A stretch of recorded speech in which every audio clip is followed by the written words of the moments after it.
Ladies and gentlemen, boys and girls, and beautiful people across the whole world. It's Tuesday. Ooh, and you know what that means? We're gonna drink a little coffee?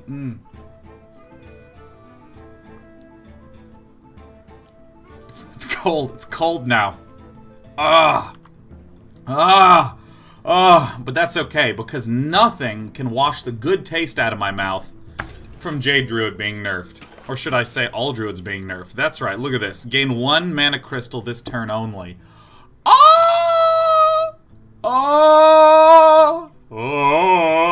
Fuck yeah, hell yeah, druids. Suck a fat one. Guess what? You have a coin. Isn't that amazing? You know, rogues also have a coin. But rogues also have been able to make a miracle happen every single time. You're just some clown with a coin now. So it feels good. It feels positive to me. For one simple reason, right? Here's something that I believe firmly. This is an ideological thing. I'm not trying to share with you what I think is an insightful piece of knowledge, but this is just a ideological, philosophical sort of perspective. I believe that what makes a lot of games fun is the act of trying to just kinda roughly judge and approximate and feel stuff out. Less so lots of calculation. I think judgment is more fun than calculation. And therefore, I'm always a fan of when a game just arbitrarily switches shit up. I love in Dota when they're just like, these are the heroes now. They just swippy swap them up. I love when any change happens to cards in Hearthstone. Any at all. New cards come in, nerfs happen, any of that shit. Because it's a new little problem to solve. I loved in StarCraft Brood War, the game that everyone loves to say, it hasn't changed in 20 years, the units, I've never had balance changes in millennia. Yeah, but the maps have changed dramatically over time to just spice things up and keep them fresh. So as far as I'm concerned, fuck yeah for any change whatsoever, dude. This is awesome. Why so pink? Why? Why is it so pink? Why? Why is that the pinkest thing that's ever happened? Why did that get so pink? Hold on.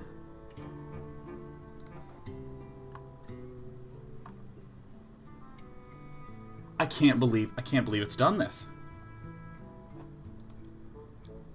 Why did it do that?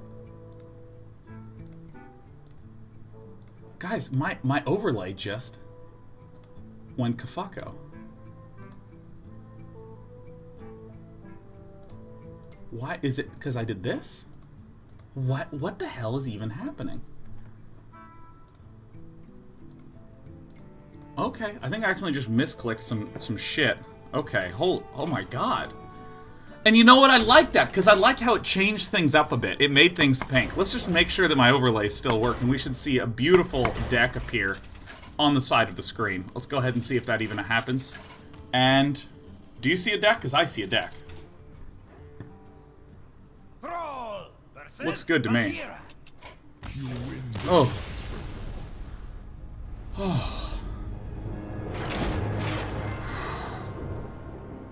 Goodness golly goddamn.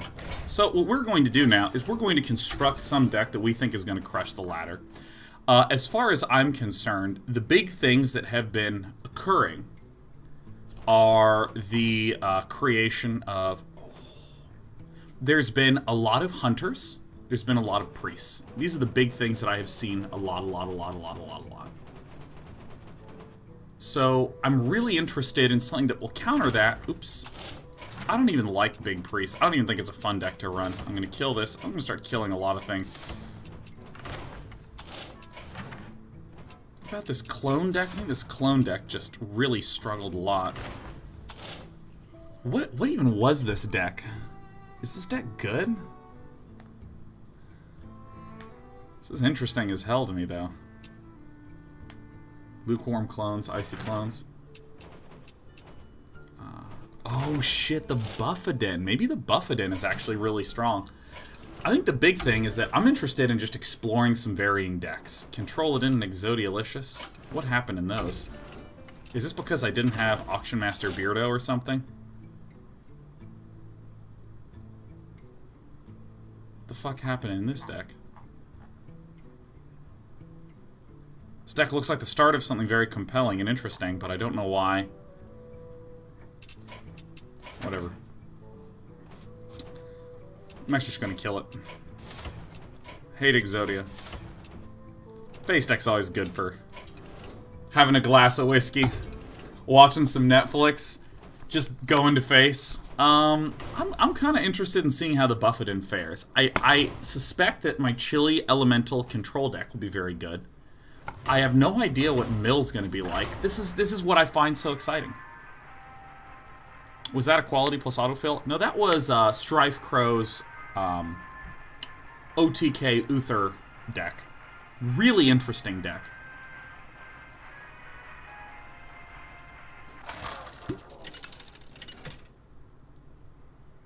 Warning, cards not found in deck.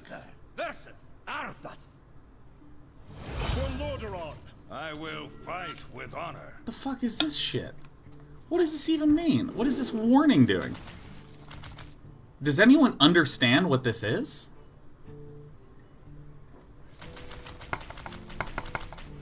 Is this related to that error that I did? Are we serious?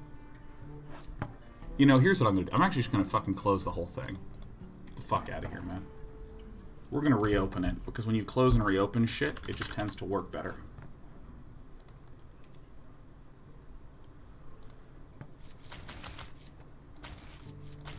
I think these are very good cards to have.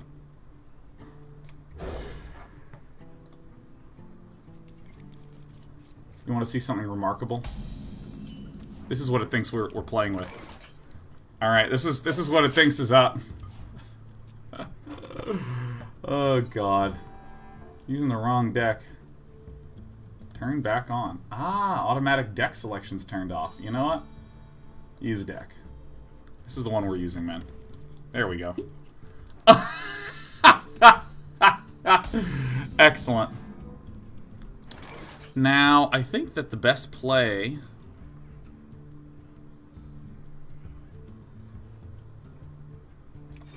is going to be to wait a turn.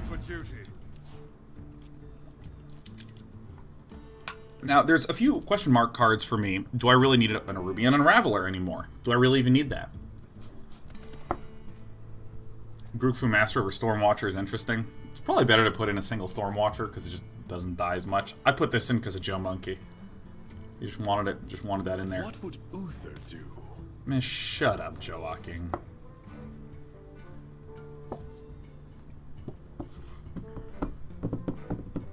Mind if I roll need?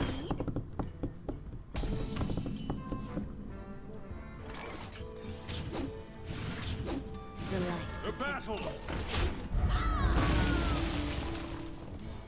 Like the Nerubian Unraveler to mess with Time Warp Mages. That's kind of what I'm thinking. I kind of really like the Nerubian Unraveler.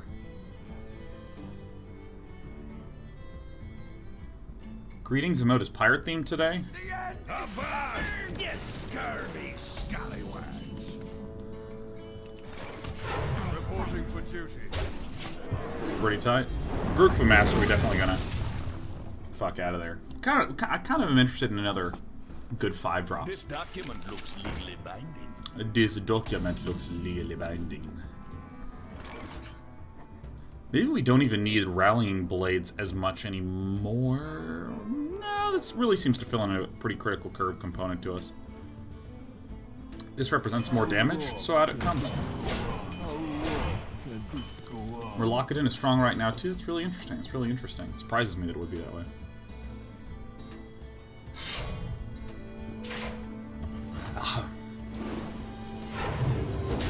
Oh, that coffee's just fucking ghastly, man. He's getting straight shrunk, for sure, dude. Follow the rule. You know, there's just a lot of buffs that are living in the land these days. Just want to get those the hell out of my life. I think that what might be good is that given that there's fewer token druids and there's fewer jade druids, it might be an acceptable choice to put in the Acolytes of Pain again. And move down the curve a little bit more, maybe, possibly. Because, I mean, I both liked how this Buffetin played, but I also wasn't over the moon about how it was playing. You like... Follow the rules. I'm on fire. Kengar Creeptar. Last warning. For justice. Winter is here.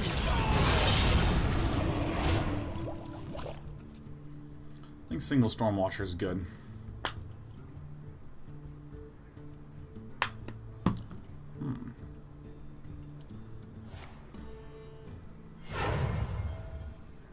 Put your faith in the light. Very well. Give him cake. I kind of want to be able to cast multiple of these. Bone Mare on this is going to be fucking ridiculous.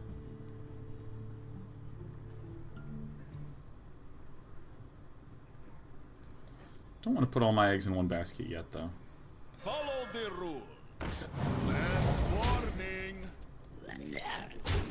Chill out. Chill out. Yeah, because like Groupfu Master, I'm not excited about drawing, so I could definitely cut the Groupfu Masters and put in a Stormwatcher, which would basically be fine. Sean not using Pirate Day Greetings, literally murdering my soul. I just used it, Player 9 TV! I just used it, you big old butthead. And then I called him a butthead right to his fucking face! To his fucking face! Reporting for duty. That's what I did.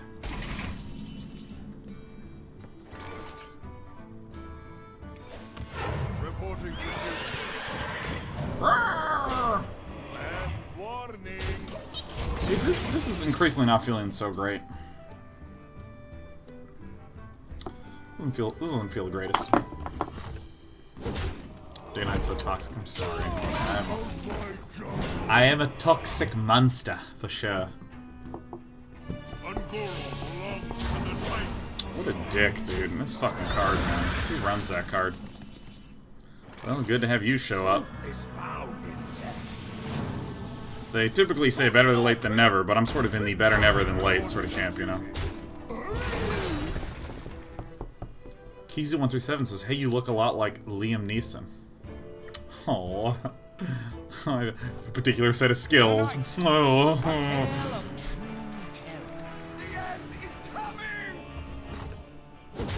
Solves a lot of my problems, actually. Interesting choice. Reporting for duty. Holy light! By the holy light! Reporting for duty. It's not actually the greatest for us, because now he has freedom to do whatever he wants with his turn. The light. Par exemple...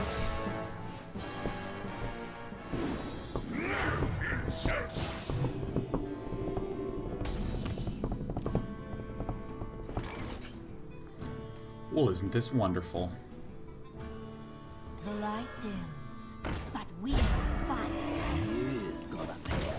Reporting. Ooh, slightly bigger Ruby in our Nightfire. I gotta adjust this damn deck, man. This does not feel good. Does not feel like I'm actually doing anything, man.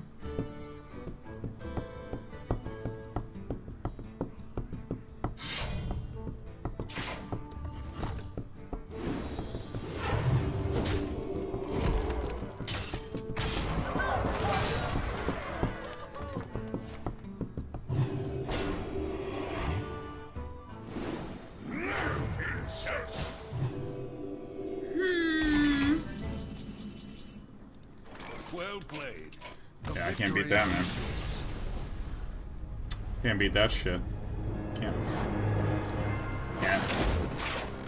do it. So here's what we're gonna do. We're gonna make some adjustments. Some my Buffett den, yo. Do I really need the Tar Creepers? I think they're probably appropriate to have. The big things that I'm hesitant about are these ones.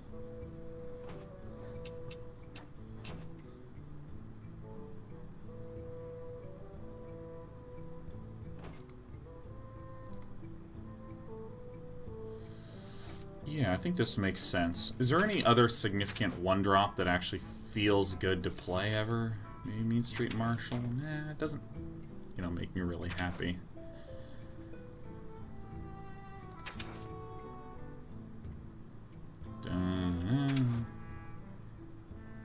Oh yeah, these guys are great.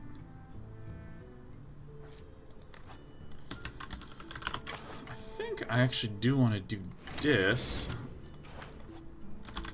Maybe put in one of these Storm Watcher guys. I think I actually do want to draw slightly more cards than I am. Draw slightly more cards than I am drawing. Fire says Firefly could be useful, gives you more targets for buffs. It's not the best because the Firefly that comes back to the hand, you have to, you can't both have the first Firefly buff and the second Firefly buff by the same thing. You know what I mean?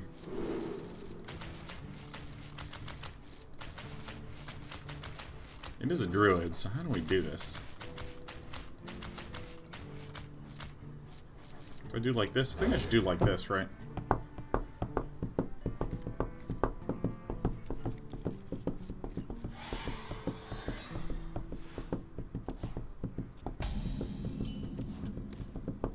The light dims, but we fight. The light dims, blah blah blah blah blah blah blah blah blah blah blah blah.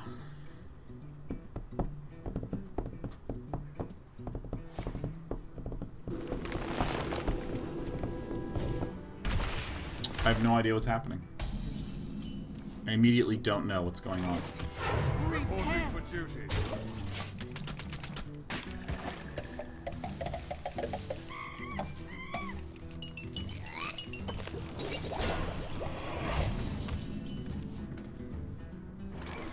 For justice. Repent. The battle. I don't know what he is. No one knows for sure, but we are going to get a Wind-Furied Corpse Taker.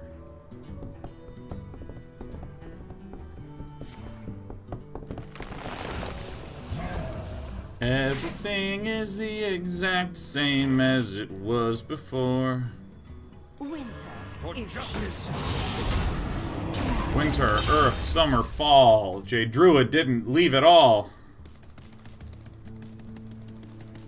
Max, I miss Dota 2 stream so much. It's tomorrow. It's every Wednesday. Every Wednesday! I was gonna do some Friday games, so, but I just got fucking tired. I'm not even gonna do a Friday game this Friday. I'm taking this Friday off too, man. Dude, you have no idea how hard it is to exercise. You have no... You may have never exercised before, but I've exercised, motherfucker. Fucking tiring, man. Fuck. Jesus. chill out. Chill out. So I do want to do this, because if he summons Spreading Plague, I can blast through most of it. How long can this go on?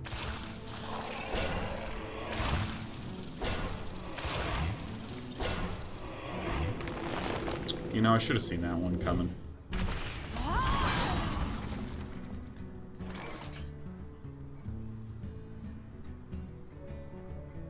It's better to coin out the bone? Yeah, it is.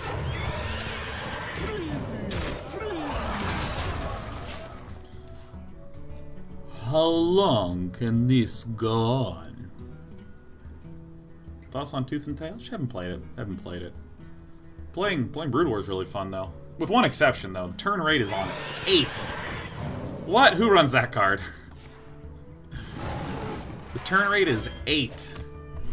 So this means my Mutalisks don't fucking do Mutalisky things. Like, Laddering's actually, like, painful, man. 1, 2, 3, 1, 2, 3...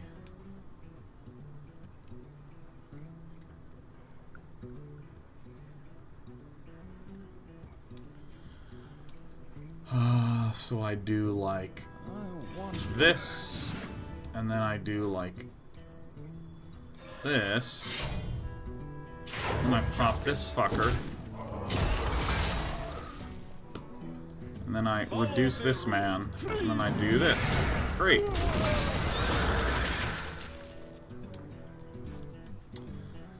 God, I hate turn rate being on 8. I'm used to turn rate like 12 or 16. Sweat Loss's turn rate is on 10 right now. Not in the games I played last night. In replay it says turn rate 8, unless the replay thing lies. God, it's so fucking annoying trying to micro.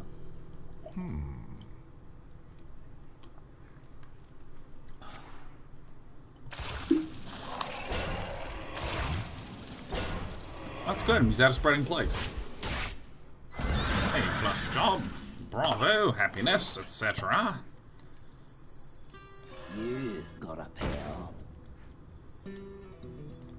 Don't want to be greedy. Last one. I think I do. I think I do. He only has 3 cards in hand. Never mind, Ultimate Infestation's about to happen. I'm fucking crazy, man. I'm a lunatic. I'm a loony goony.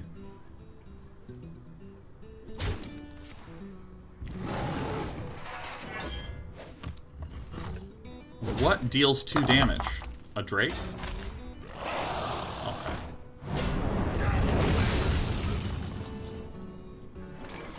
Glorious victory!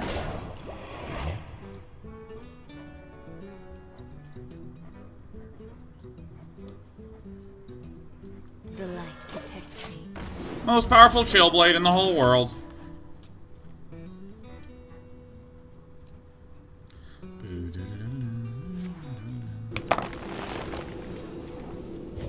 Alright, I gotta go back to my fucking chilly elemental mage, man. Jade Druid's still a thing. Slower, but it's still a fucking thing, man. Come on, man! Summon an even larger man.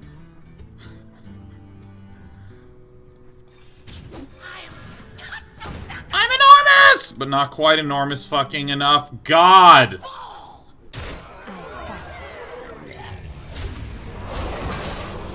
Reporting for duty. I will note though, he's getting low on shit. He like has not played almost any of his Jade things. Ugh. X still needs more card draw. No fucking way! Alright, fuck this deck. The victory. I don't know if card draw is the problem. I don't know if card draw is the problem. I think that, like, this is the #1 mistake that I made as a person trying to learn how card games work player is I would look at whatever problem I had on this turn and I would try to solve it. Like, in that particular turn, I didn't have a lot of cards in hand. And the last game we played, I wound up not having a lot of cards in hand. Now, one possibility is we need to put in more card draw. And I did do that. I put in 2 Acolytes of Pain. But the other thing, the way more important question is, what got me to this situation? What was going wrong then? And it makes me wonder if I actually don't have enough power. Right? Do I not have enough power in the deck opening up? That would be my more significant question. Here's my Chilly Elemental control deck. I fucking really like this deck, so I'm gonna play it. I'm gonna play it. I really want to win. Let's just win. Let's just win out. Let's just win out. Hotel1 says, hey, Sean, hope all's well. Just got back from a month-long work trip to Manila. Nice to watch again. Man, I'm so thrilled to hear that, dude. I'm actually doing pretty great. There's only one thing that's actually going not well for me right now. There's only one thing. Between exercising again and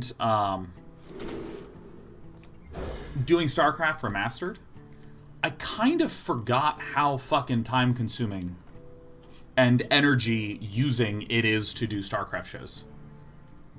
And I wouldn't say I forgot, but I'm being re-reminded at how draining it is to exercise. God! God! Exercising, man. Are we kidding me with this shit? Oh, exercise. So I've just been fucking tired. My body's actually getting a little freaked out right now. Like, I was having a really hard time sleeping for a while because I was still trying to do a lot of the work that I normally do. And I was just like waking up, like, strung out, just like. I'm in charge now. Hello, Rogu. I think it's actually good for me to Arcanologoid here. An incredible discovery. Sometimes So my sleep schedule's basically been like go to bed at 12:30 or 1, wake up at 6, go back to bed at 8, wake up at 10. But,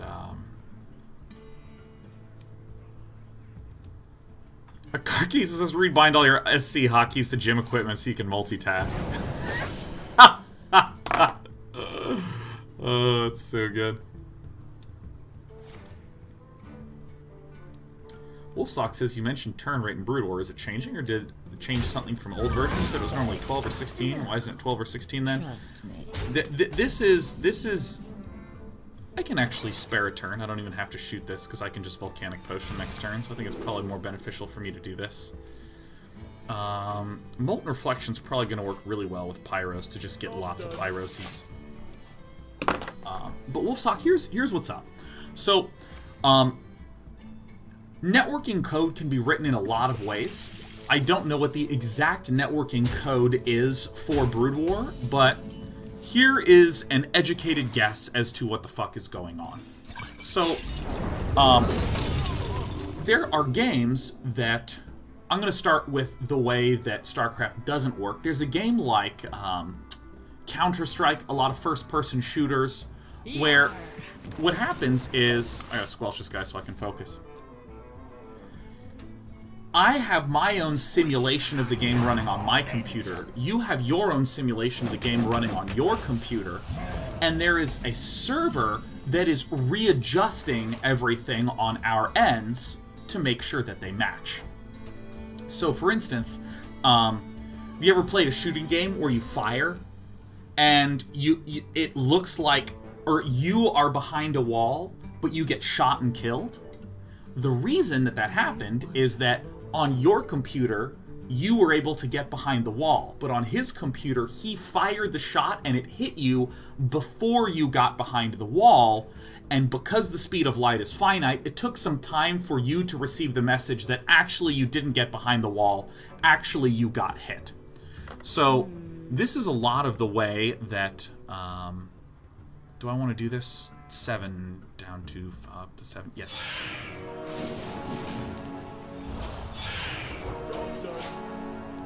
This is a lot of the way that super twitchy games work, where it's constantly sort of like readjusting what's happening on everyone's thing, because in order for it to feel good, You want to buy a funnel cake? and feel responsive and snappy, I get to act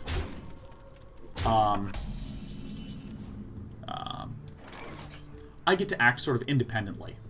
And so this is why if you're playing Rocket League, you ever like hit the ball and the ball starts to move and then it buckles back over your head and goes back? It's because the server said, actually, now that I've received everyone's information, he actually hit the ball before you did, so it was actually not even possible for you to have hit it. So that's why you wind up with these sort of weird things. And so a lot of multiplayer games do that. Why the fuck does he have 2 of these things? Mimic Pod? Okay.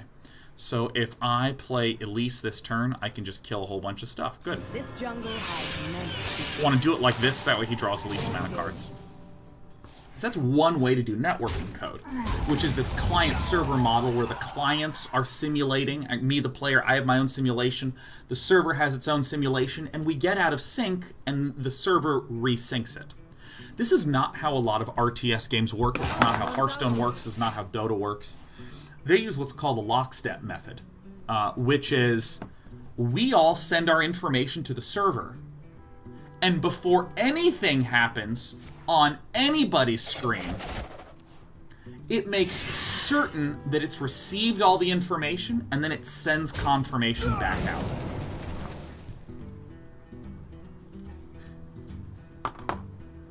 So, you know, to take StarCraft, for instance, if I tell a guy to move, and then, say, 10 milliseconds later, you tell a guy to move, it will wait until all those get verified by the server at certain steps, and then once everything's verified, they'll both move at the same time.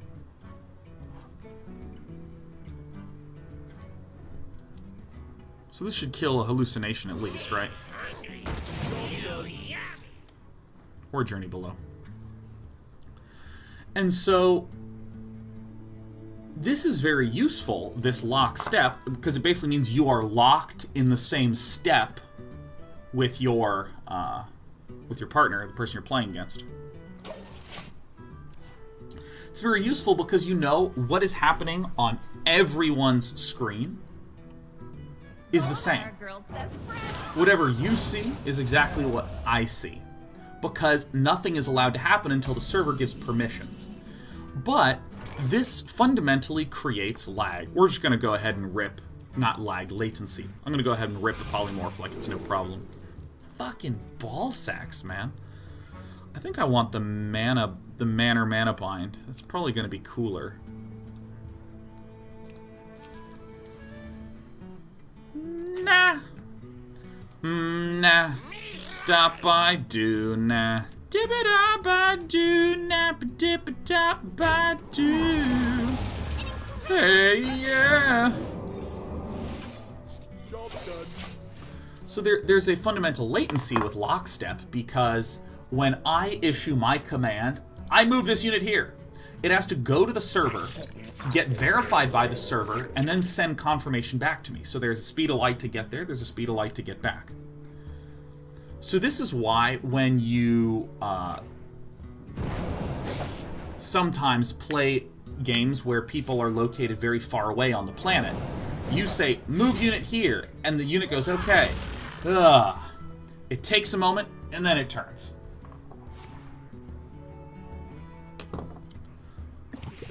And so... I don't even know what his deck is, man. It's nuts. It's a nuts deck. This was a good play, though, to Pyros it up.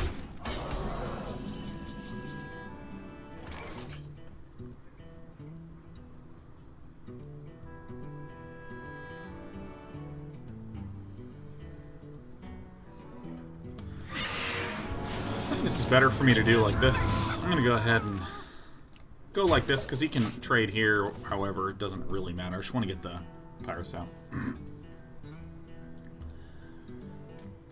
And so there's this weighing that you wind up doing when you're doing lockstep, where you ask yourself the question, how many ticks are going to happen per second? And the tick rate is... Yes. The tick rate is how many times a second the server takes information, verifies, and sends the signal back out. Now, if you have, let's just say, a really low tick rate, 2 ticks a second, that means it gathers all the commands in the first half second, and all his commands in the first half second, and then it gets verified, so each half second, stuff actually occurs.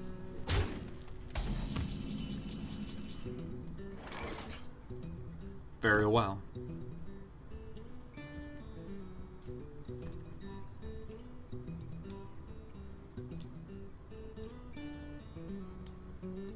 I found it first. I don't think there's any difference between these two. You are no fun.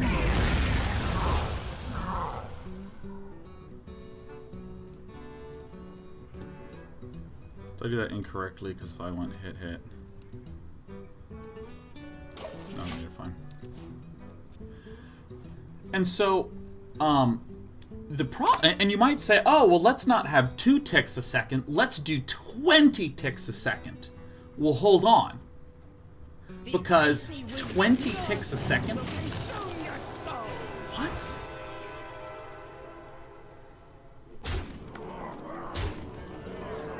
Well, that just all sucks.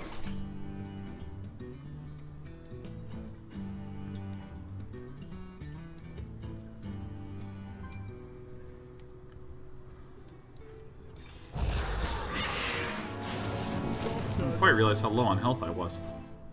You might say, okay, let's do 20 ticks a second. The problem is that 20 ticks, that's 50 milliseconds of time in between each tick. So unless you and your opponent are physically very close to each other so that it can send the information and send it right back for verification quickly, unless that's true, what's going to happen is it's going to just hang.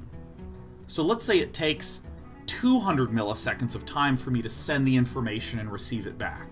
what's going to happen is 50 milliseconds of game time is going to happen, then it's going to stop moving for 150 milliseconds. So that way it can get all the information and verify it. And then on to the next tick. You get 50 more milliseconds of gameplay. And then after 50 milliseconds of gameplay, it's going to hang for another 150 milliseconds. And so you have to balance the number of ticks that wind up happening compared to the built-in latency that people will have. And do I want to sheep this? I don't think I necessarily want to sheep this.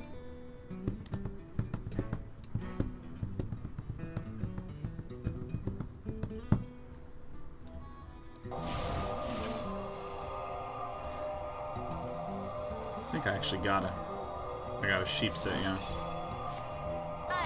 that. Fuck this, man.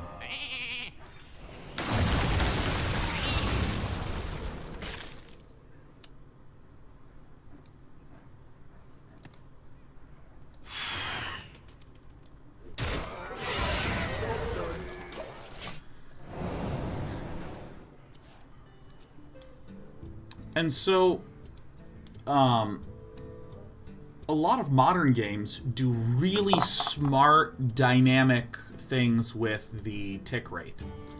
And they'll do some pseudo smoothing type behaviors in there. Shit, man. It never occurred to me how good this would be with the Jades. Damn. So there's some things like your units will move a little earlier on your side than on their side, but it will adjust and have extra range for units that in theory would have been able to acquire those targets. I basically need to get very, very, very, very, very, very lucky coming up soon.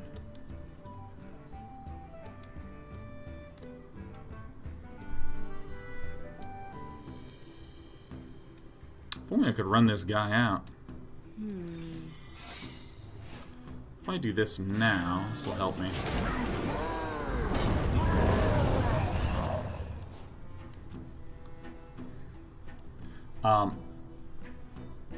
So there's a lot of really smart, subtle things and a lot of like really basic, intelligent networking coding information stuffs that you can do to help speed things along.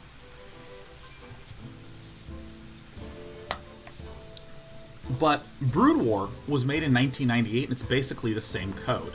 And so, my understanding is that the tick rate, or I believe in Brood War, this is what the turn rate represents. There's this problem where Brood War exists at a competitive level because people figured out how to make things function at a really nice, fast, smooth tick rate.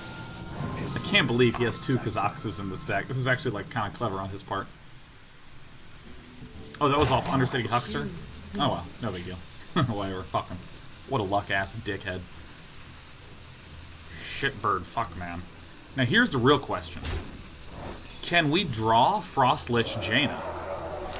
Because if he keeps 7-5 alive, well, fuck. I think there's nothing that can save us. I think if I, like, do this, and then I shoot... Excuse me, you are on fire. I don't know. It doesn't really matter. I'm pretty dead. And so Bruto has this problem where if you put the turn rate to 16 and you try to get a lot of people to play a multiplayer game together, like Big Game Hunters, the game is going to go it's going to just stutter like fucking crazy.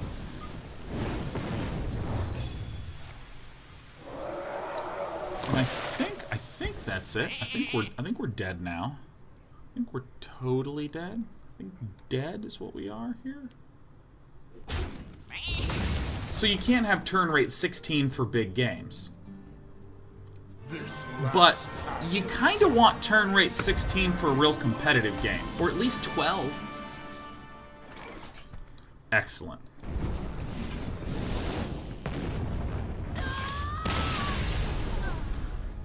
And so, by default, on US West right now, it appears that the turn rate is 8 for ladder matches. Which means I can't do my Mutalisk control. Which means I, like, literally don't have Zerg vs. Zerg. I do not get to play that matchup.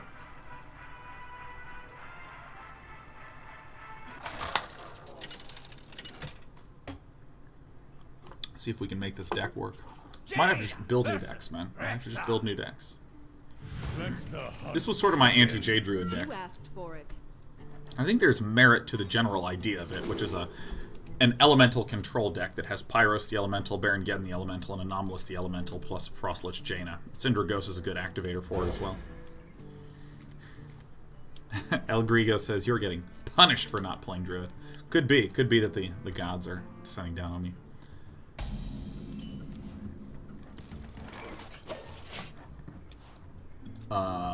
Noctor Bendalis says, doesn't that mean your opponent can't do mutas in ZVZ? You know, I need to be more precise with how I'm speaking.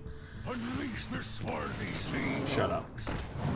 I am mentally, my entire understanding of Zerg vs. Zerg is built around Mutalisk control and what it can and can't do.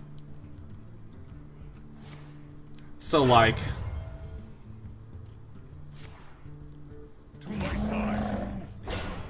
Great, actually. Really great.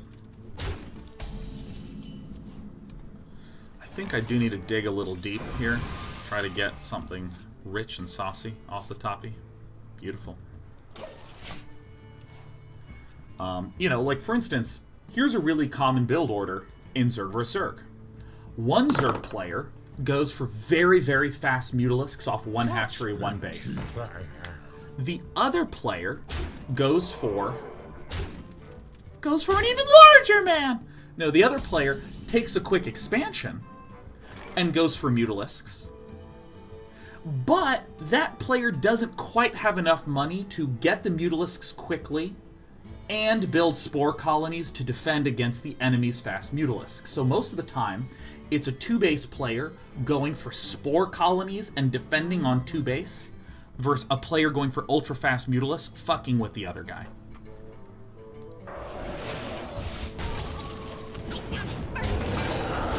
And this is the matchup. And it works this way because the Mutalisks can snipe and pick off drones and Zerglings really, really well. So unless the spore colonies are very well placed, and there's many of them, you just can't stop this from happening.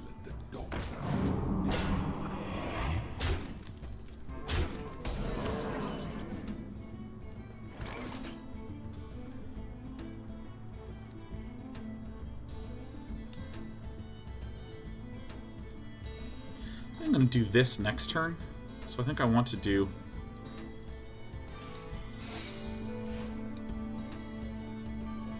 So certainly this. Excuse me. It's probably... You are on fire. I'm gonna actually do this and just pass. I think this is the right play.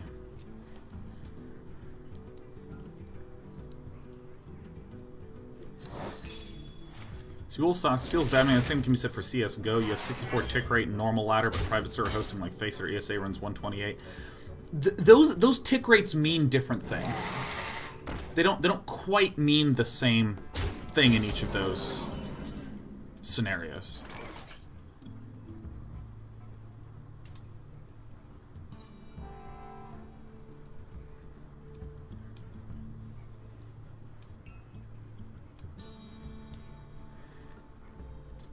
I found it first. Right away.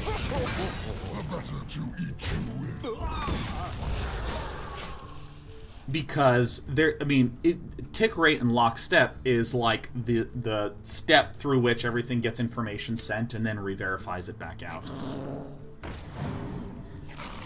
That's great news. That's just great news. That's great. It's fantastic.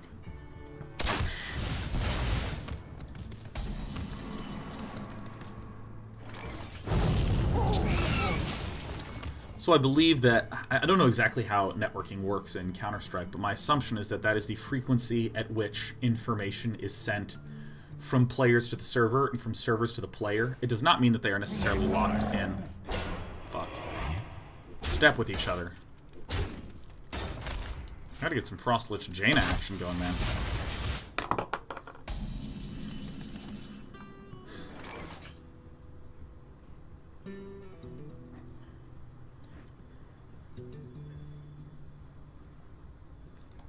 It just doesn't do that much.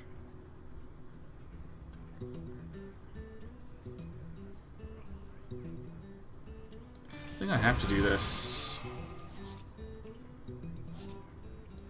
This is actually nice. Jaina, where the fuck are you? Perhaps I just do not have enough survivability. I think I need to get one more low-end cheapo depot card in there. The cheapo depot.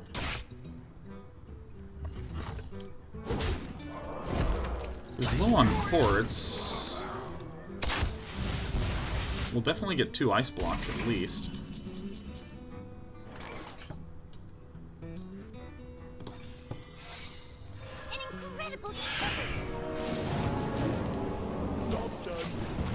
So I mean, he should pop the ice block this turn.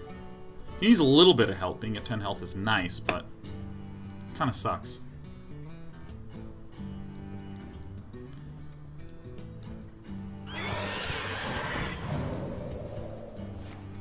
Bone Mare, damn. Damn, Bone Mare. Damn, dude. Holy fucked up. Okay, that's actually very nice news. Whoa! What the fuck's going on here?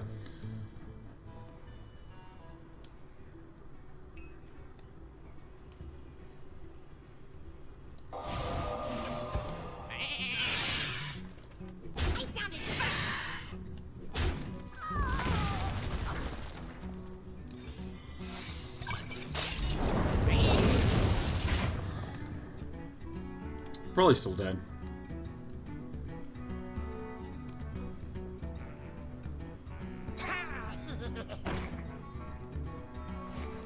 All these cards I haven't seen in so long. I mean, I think the only way I win is if I play Anomalous this turn and Frostlich Jaina the very next turn.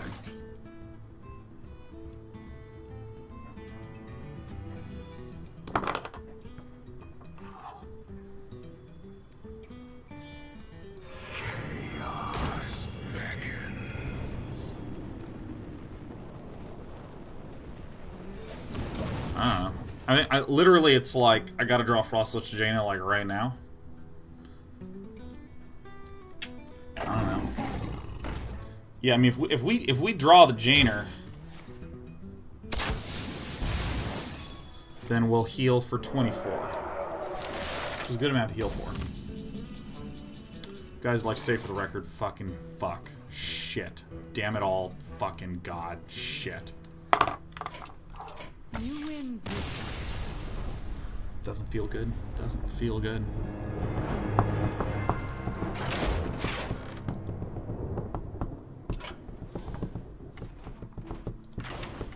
Okay. What do we replace what thing with what other thing to succeed? I think I have to keep this fucker in. Okay, you stay.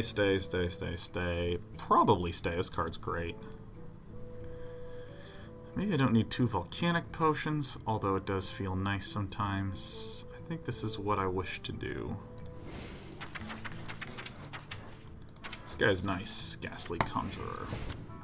I think I'm gonna do it like this. Elise should go. I'm gonna try to keep Elise in a little bit. Let me actually delete.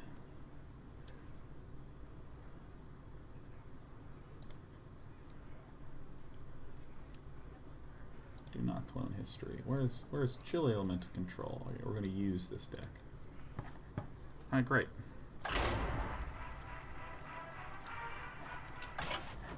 I really hate when it does this. I don't know how to switch decks with this thing still.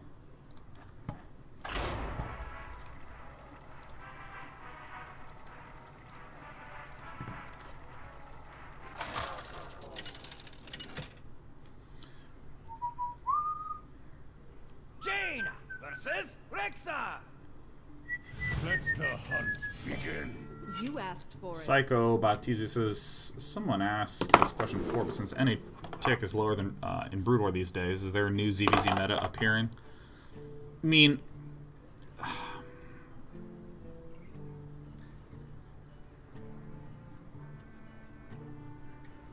meta's a strong word to use here.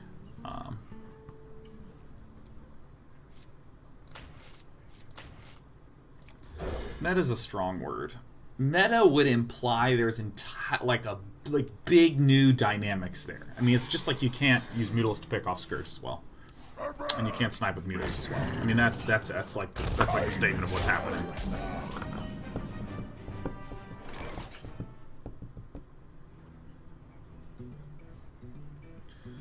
What to do? I think we accept some damage right here.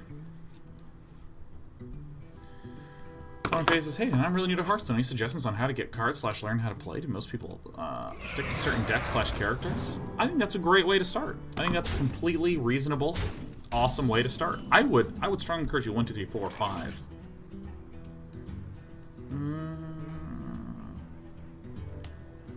This is on his turn 3, so we would need an Eaglehorn bow in order to successfully hold this off. 1, 2, 3. Yeah, I think I'm still happy with it. I would just encourage you to play against the computer, fiddle around, just fucking play, man. Play unranked games, fiddle around a shitload. Wow, what's that doing there? It'll just pair you against who you should be up against.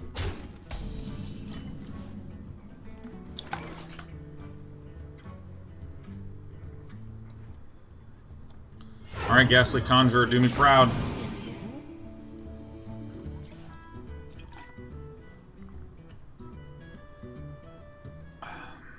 I think that's a big thing to do, is just to, like, play the basic-ass game. Because, like, I mean, there's so much, like, oh my god, what's the deck in the meta that does the thing, and oh my god.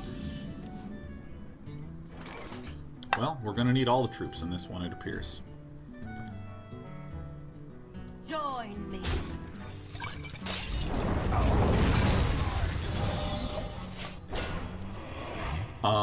There's a lot of, like, super... Like, this deck that I'm playing is, like, fucking expensive and does all sorts of interesting, cool shit in the existing meta, but, you know, man, fuck it. Just play some Hearthstone. Play to have fun. Enjoy it. What is a good substitution for Syndragosa in this deck? Actually, I think I should probably cut Syndragosa and just put in a second Volcanic Potion right now. That's kind of where my heart's at, but... Such big teeth I have. Given the way my current games have been going, I might say, God almighty, do I draw first? Do I ping first? I think I gotta dig deep for an Arcanologist or an Ice Block. That's really nice. These are both really nice. We're gonna take one, but this is still great.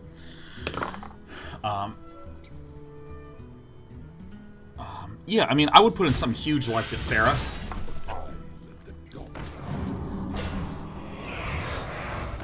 Fucking wow.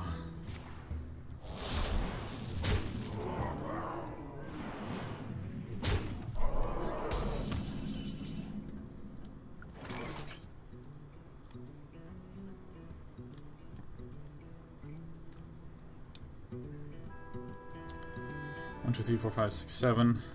We probably are fucking dead here.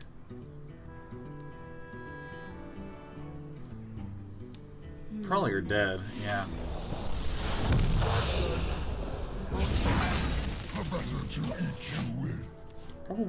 Probably.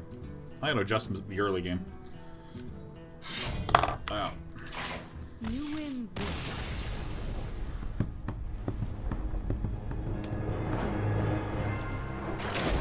I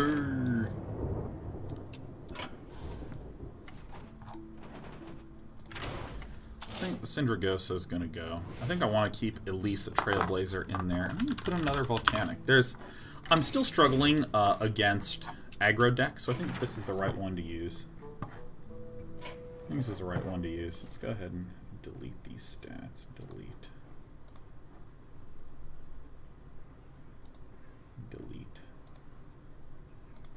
I think I have to like go to the collection and then like open this up and hit back twice. Still trying to figure out, like, stats are interesting to me only when they're useful to me. Like, just keeping track of the stats of a deck when I'm making shitloads of changes, not that interesting to me. Just not that interesting. So they're taking out Pyros. I don't want to take out Pyros. It's an elemental, so that means it gains extra health from Frostlich Jaina, and it's a continuous threat. Because there's actually not very many big threats here. It's basically like Frostlich Jaina, Anomalous, and Pyros are the big ones. I think I only want Frostbolts, Doomsayers, Arcanologists, and Primordial Glyphs. I think that's it. Really, when did that happen? Man, I don't fucking know, but look, it's an elemental. Look at it. Look at it. Look at how much of an elemental it is. So I think I don't actually coin out Pyros. I think I need to keep the coin in this matchup. I'm trying to figure it out. I'm trying not to make too many big changes to this because I'm also making a lot of different plays and decisions as the game is going on.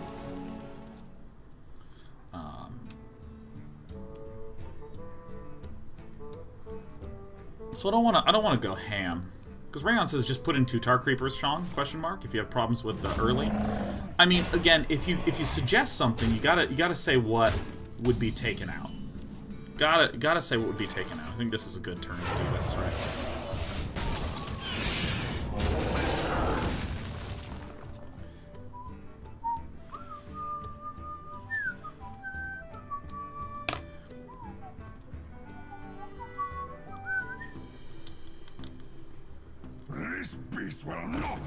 Generally speaking, the hardest part about that is saying what would we cut. Because, like, if we cut something like a Blizzard or a Meteor or Flame Strike, now all of a sudden we're a little bit of danger territory.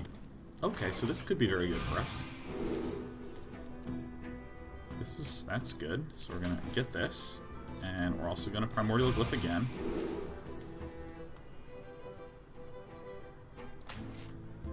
Get that, and we're not going to do anything. We're just going to accept the damage, so we'll be in good shape next turn. Cut Anomalous. Anomalous is way too important to cut. Way too important. Because remember, it's an elemental that says Death Rattle, deal 8 damage to all minions. So this is very good at healing us back to full health again. Because that deal 8 damage to all minions heals. It will heal you for 8 per time.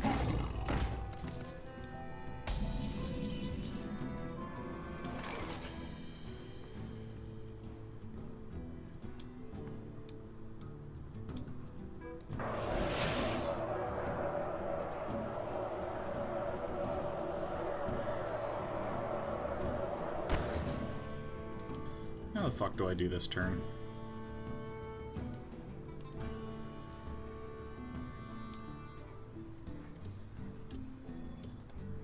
What to do? What to do? Minus 1 Volcanic, minus 1 Polymorph. Actually, the Polymorph is a really great suggestion to cut, because this is primarily for when games go late. That's a great one. We're going to cut a Polymorph. We can put in something good once we cut a Polymorph. What do we do this turn, though?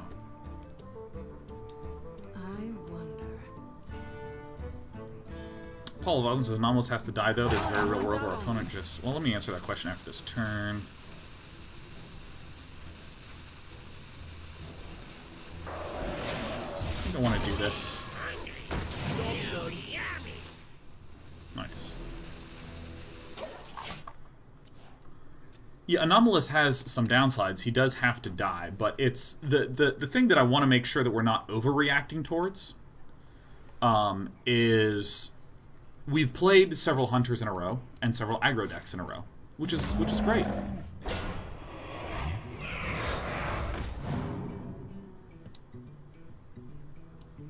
So we'll hit that, and probably Volcanic. No, I'll probably want it.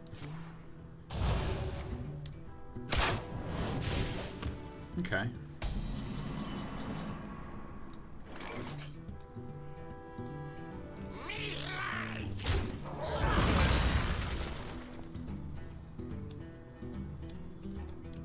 This is probably better.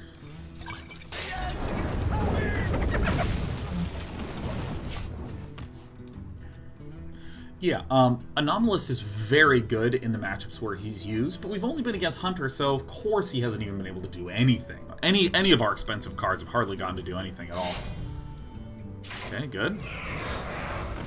Please don't be health. Please don't be health.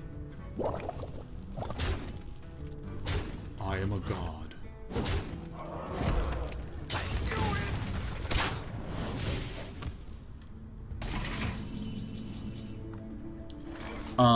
And so, what I really want to say is, like, okay, what are some cards that are maybe excessive? Like, 2 Volcanic Potions in some metas could be excessive. I think the 2 Polymorphs are excessive. I'm really trying to solve this low-end thing, so I think cutting a Polymorph and maybe even putting another high-end dude is a good choice. This is great. This is really good. Mind if I roll need? I do, my friend. I fucking do.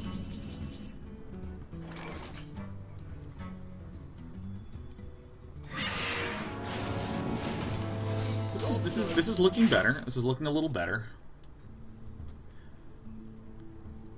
And I want to stress something. This deck just like nearly brought me to Legend in the Jade Druid days. And the only reason it didn't is because I started playing Brood War instead of actually going to Legend. Like, that was the main impediment. Lovely.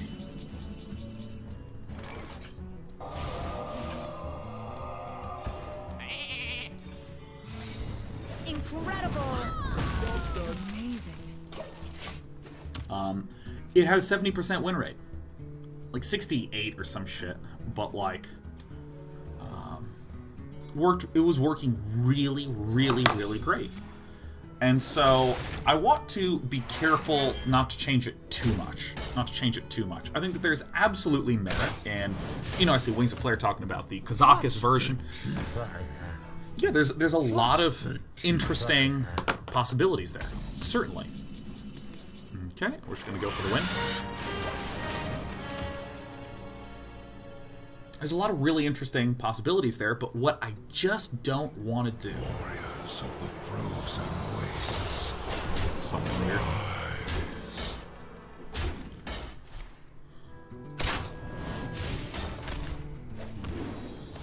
It's like such a weird card to have in there.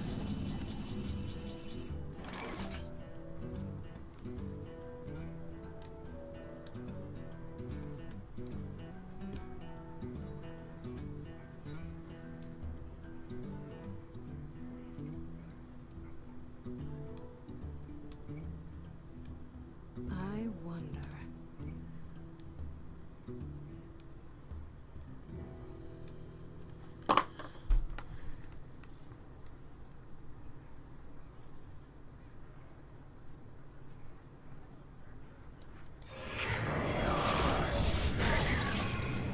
This is a cool play.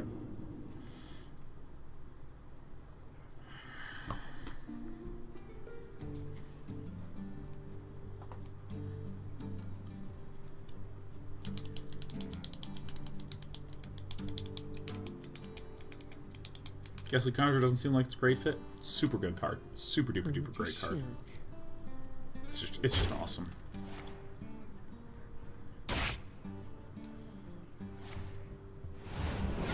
What? That fucker.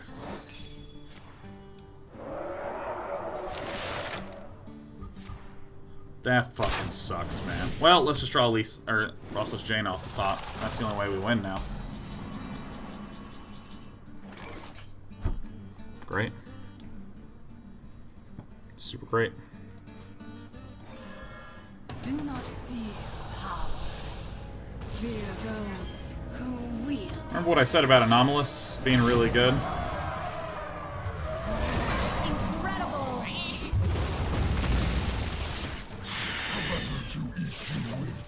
Okay. Well. He got lucky, I got lucky. Yeah, the new dice emote. That's so good. Yeah. Yeah, it's fine.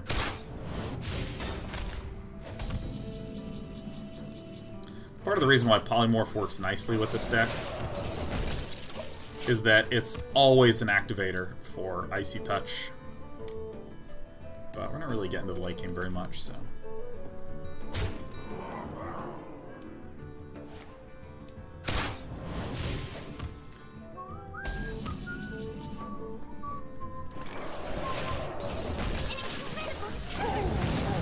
We fucking won, man.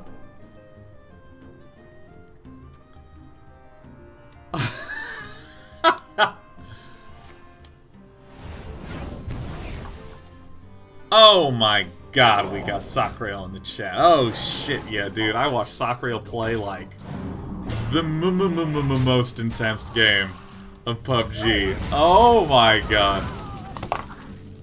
Well.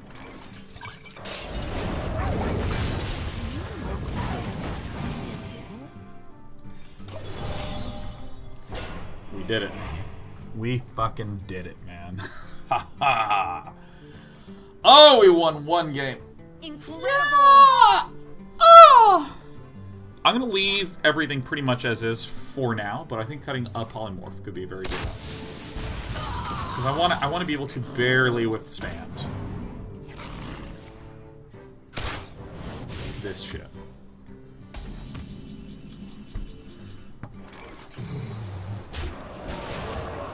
Now, for any of you who don't know Sakrael streams pretty much competitive multiplayer shooters. And of course, most recently, PlayerUnknown's Battlegrounds.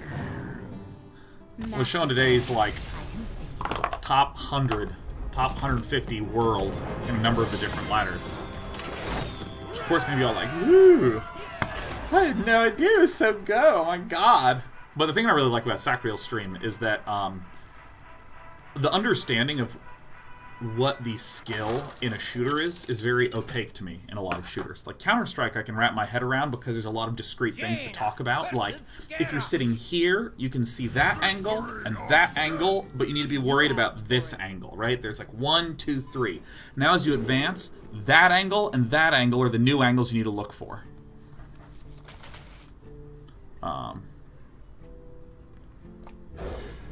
It's really... useful to think of it in that way in terms of Counter-Strike, because then you actually have things to talk about. No, cover from this angle, come around from this way so you can cover these two angles, and so on and so forth. But those maps in Counter-Strike are very small. And it was very hard for me, it still is very hard for me when I play PlayerUnknown's Battlegrounds, to actually understand what the hell I'm supposed to be thinking at what various points in time. This is a Fatigue Warrior. I think we're just fucking outright dead, yeah.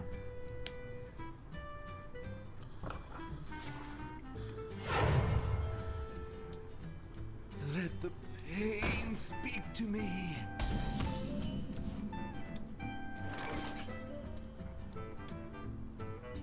But yeah, when I watch Sakrael play, Sakrael's really great about, like, okay, watch this, and come from this angle, and then you can look at the north side, and listen from the south side, and so on. It was really awesome to watch this morning. It was so great. Todd Ruckus says, why is Lisa in the deck? Most of your losses come from not drawing Jaina. Whoa, whoa, whoa! Whoa! Holy shit! Whoa! What do you mean most of our losses? We haven't even played this enough on air to be able to say most or least. We've played, I think, 4 games. 4. 4 games. Maybe 5, but I think 4. We need a lot more games to actually see the shape of how things are functioning. We can accept a little damage here, I believe.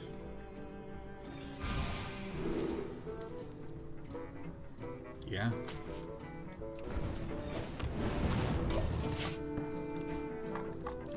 So I think the important thing is that we don't want to necessarily say anything strongly definitive. We just don't want to do that. What we want to say is Elise has not yet been used in a lot of the games, and so we might keep an eye on her over the course of 15-20 games.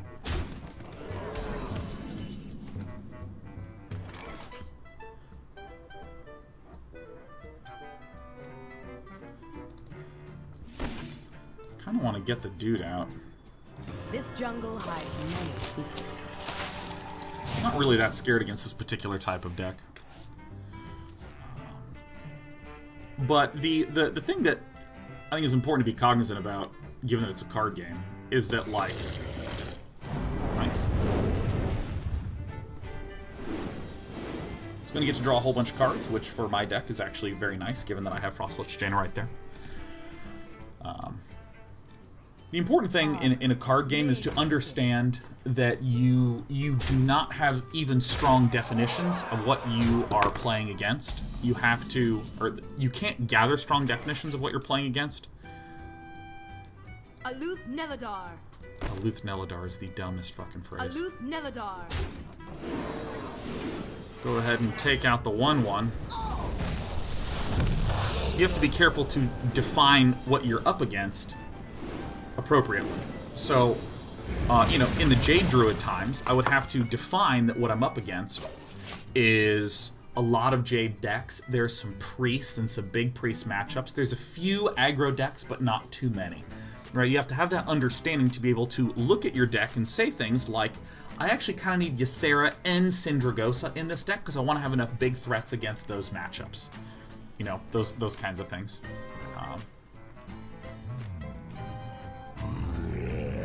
Dr. Jerem says, I think his point was that you're trying to draw into specific combos and the Elise Pack delays that. What? What? What? I mean, it's not really. This is not a combo deck. This is a control deck. Trying to go for the Circus of Value.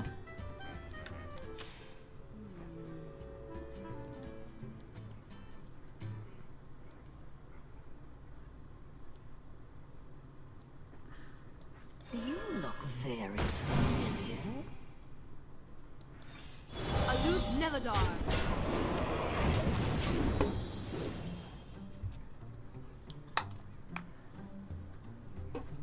It's a control deck that dies unless you draw Jaina and Anomalous. I don't think that's a true statement.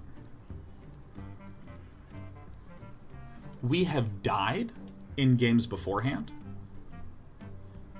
And we just won a game with Anomalous and Frostlich Jaina with a miracle draw. But that doesn't mean that that's the problem. The problem is that we just don't have enough muscle here.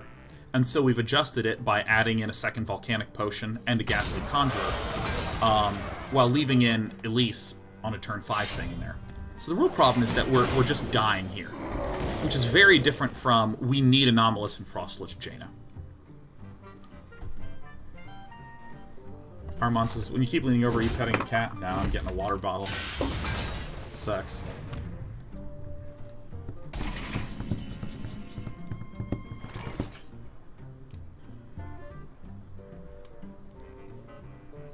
Join me.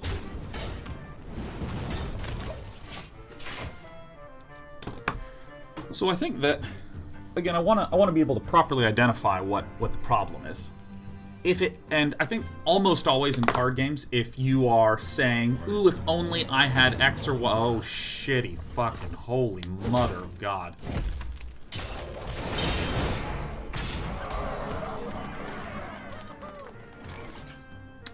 I think I fucked up.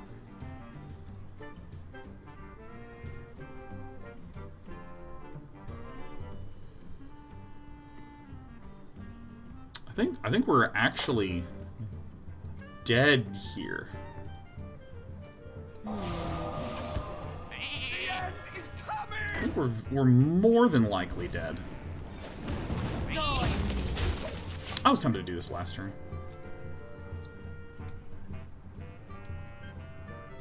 I was super greedy and accepted a lot of damage early. This is another of the reasons why I don't want to adjust too much, is because there's a lot of like gameplay related things.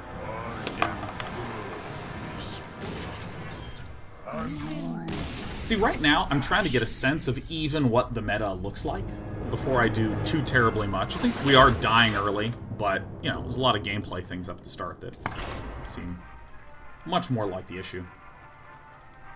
But yeah, if you're ever playing a card game and you say, oh, on this turn, I want this to happen this turn in order for me to win the game. That's probably the wrong spot to do the analysis. The light shall bring victory. You asked for it. So I think we're against Priest. I think it's actually okay to keep Frostlich Jaina. This is actually an okay keep in general.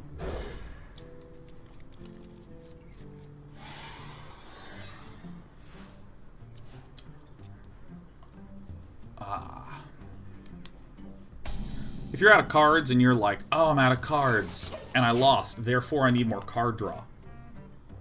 Probably not the best place to start. Ooh, I died, but if I had drawn Frostlich Jaina, I would have lived. Probably not a correct analysis.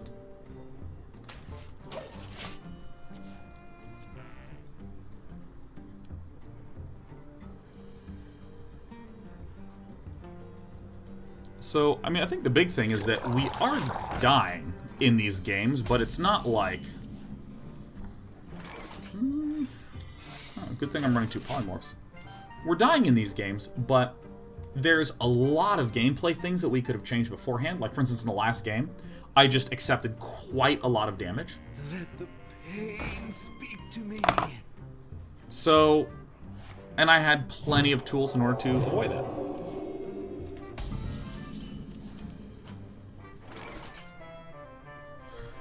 Thank fucking God I have that card there, man. Damn.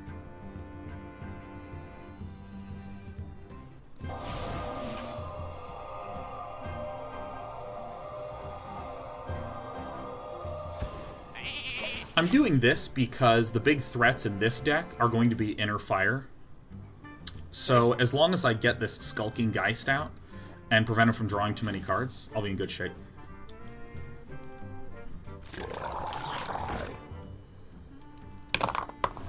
Gazelle says, would you say you're contrarian in the sense that you try to make decks that counter the strongest perceived archetype because it's more fun? There's a lot in there. I just play decks that I like to play. That's basically it.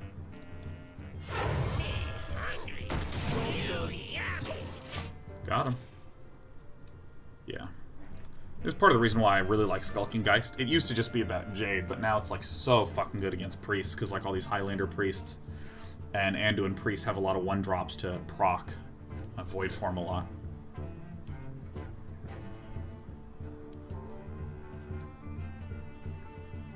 must consider.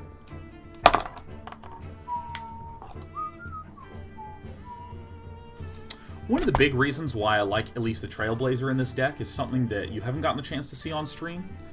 When these decks go on for quite some time, there is a risk in that I have 2 Arcane Intellects and 2 Arcanologists, so that's 6 opportunities to draw cards, and not a lot of decks have quite so much draw.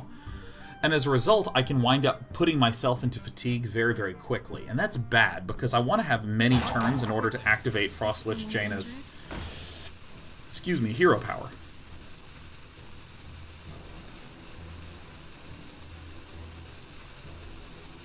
You wish to live forever. It's fine.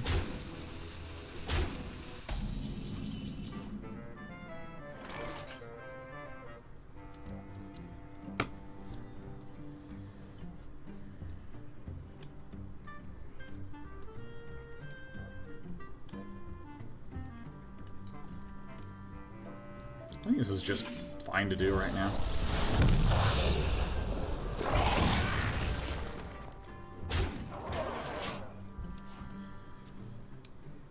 But yeah, it's nice that at least puts a card into your deck. And often when things are running a little low, I want to have more cards in my hand, but I don't want to be drawing into my deck for the same reason. So it's nice to just have that card there. Well, I can just shoot that one. That's good. Hi. Well, hi, Despy.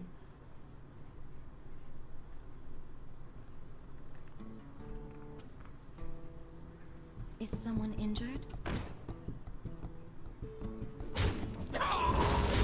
Right. Wow!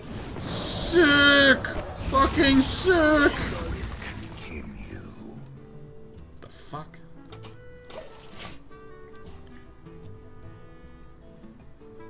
Hello. Yeah. Oh, you're such a good cat. Where do you think Sheriff is? You think she's getting a tan? This guy's so fucking dead. Excuse me, you are on fire. No reason not to just jam in really, really hard here in order to get Frostlich Jaina up with some activations. Whoa!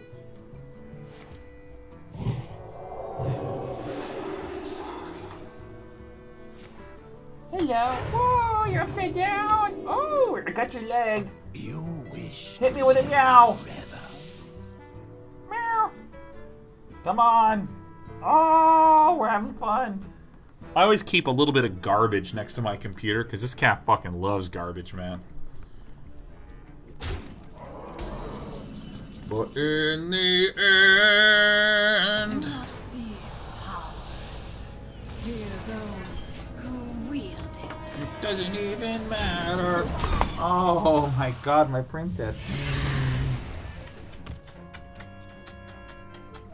Yes, chin rubs. Chinny rubs. Look at this cat in ecstasy, man. She just... You have faith. You know, I keep, like, I got a new Xbox 360 controller for my computer. And I just kept the plastic casing for a long time, because you just would, like, chew on it. Let's get you some catnip. Uh-oh. It's time for a new catnip toy. Uh-oh. That's why we get the kitnip box. What's in here? What could it be? Isn't it great? versus Throw. Oh, here we go. For Doomhammer. Yeah. Alright. Guys, you're gonna love this. This is this month's Kitnip box. Keep the Skulking Geist for Evolve. There's this thing called Kitnip box, which is they send you catnip toys and cat toys every month, and this one was school themed. And so look at this. It's actually a small school. Look at that. Yeah, you want to get a little high, cat? You want to get a little fucked up on catnip? This cat goes insane for catnip toys, man. She loves it. I just gotta untie it. God, all my disposable income goes to getting a coffee in the morning, buying games on Steam, and shit for the cats. Look at this shit. Look at this. Look at this enamored little kitten. What to She do? just, oh, what is it? Oh. Yeah, that's the shit. Here you go. There's your little catnip toy. And I squeeze it a little bit, so that way it really gets the nips out. Look at this cat. Isn't she sweet? Doesn't she make you want to say chi-chi? Okay, so the fact that he didn't coin out the second one makes me a little bit more comfortable.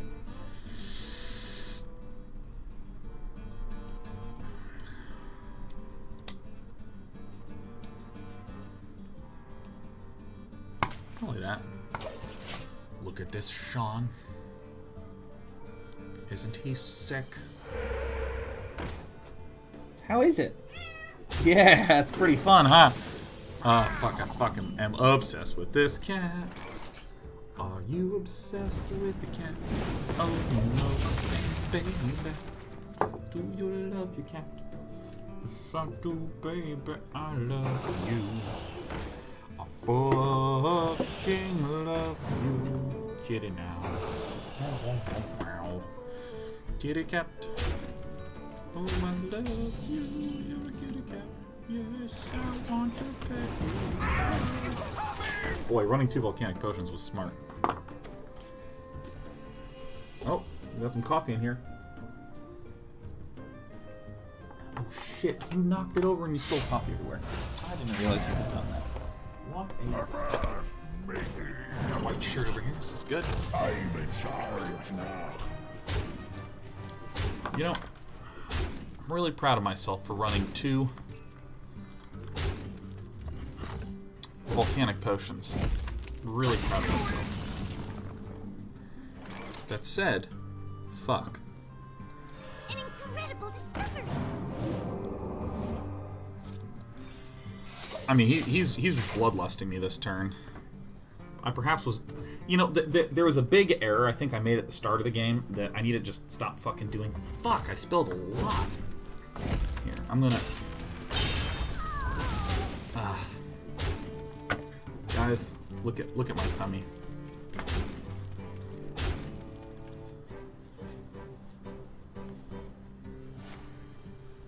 See, looking a little more trim, huh? Looking a little more trim as a man. Oh yeah, see, look, the tummy, it's not very big anymore. Oh, good. Oh, there you fucking are, you big dick. Fucking shit dicks. I think I have to do this to eliminate. Yep, there it is. Woo! Buy evolves. Got 2 out of the hand.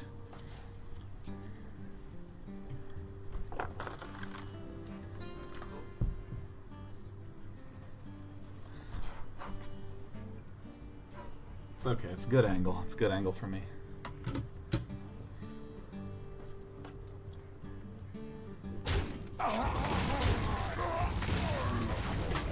Alright, you got your little cup toy? That's good. It's good. Damn. Alright. Can I get a volcanic potion?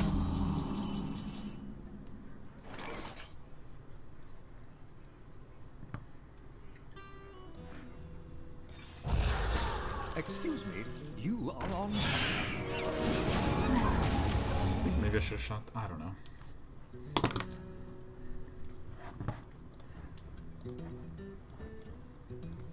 Alright. I'm back.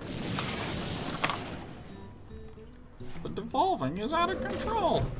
Now I do have a blizzard and a meteor and a flame strike. Come on.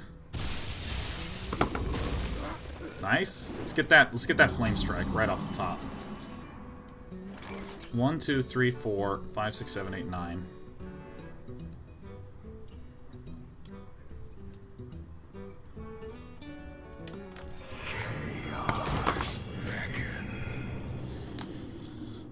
Oh! Oh yeah. Oh, excellent. Is it out? Yeah, dude. There's my announcer pack, and StarCraft 2 is up, up, up, man.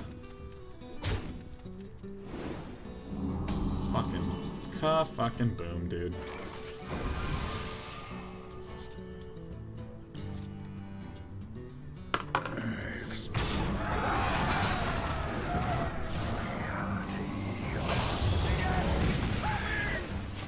You can get me as an announcer in StarCraft 2. I'm a StarCraft 2 announcer right now. Oh, Despy, you knocked the thing back. You gotta scoot in, sweetheart. I know.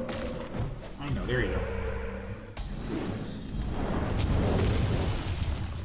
Oh, that's a dirty good one to draw.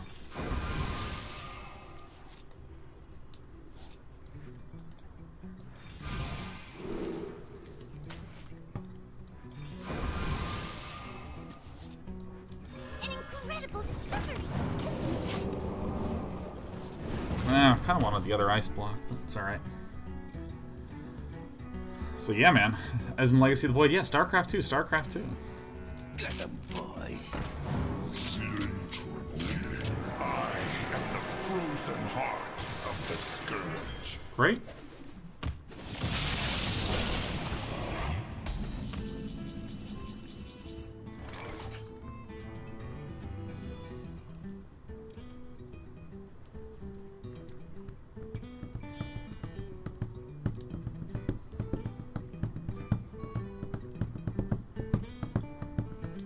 Fuck is Frostlich Jaina? I need that asshole. I wonder.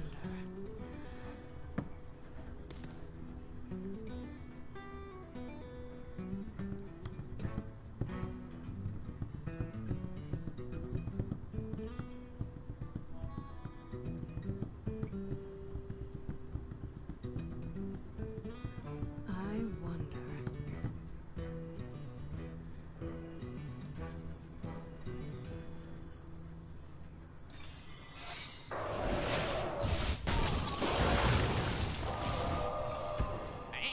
Someone's out on me. Proc the block! Is there a link where we can listen to the pack? I don't play StarCraft, but I'd love to hear it. Well, there it is. Laserwrath already linked Karkisis straight up and up and up.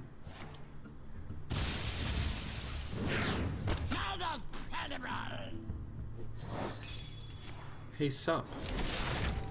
Look at my draws. Aren't they sweet? I think that my play's 1337 leet. A vast matey indeed. Hey, dude! Over here! Very well. Give him cake.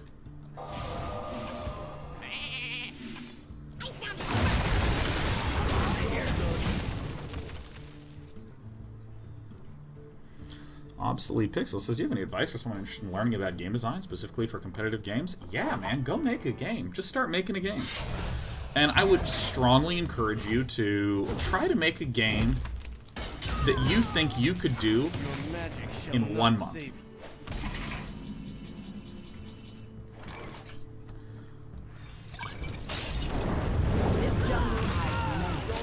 Do a game that you think you could get done in 1 month. 1 month. A single month. That's your goal. Is a game that you can do in 1 month. And you might be like, oh shit, but I don't know how to program. I've never used an engine. I just downloaded Unity. I don't know anything. Think of something dead simple that you can do in 1 month. And then once you've done that,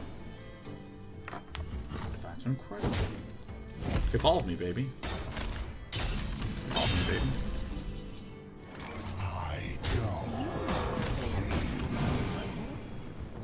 And once you've done that, make another game in 1 month. Once you've done that, make another game in 1 month. And what you'll... first of all, the reason I say 1 month is that setting a 1 month goal does two things. It gives you a really clear, nice, happy, satisfying reward.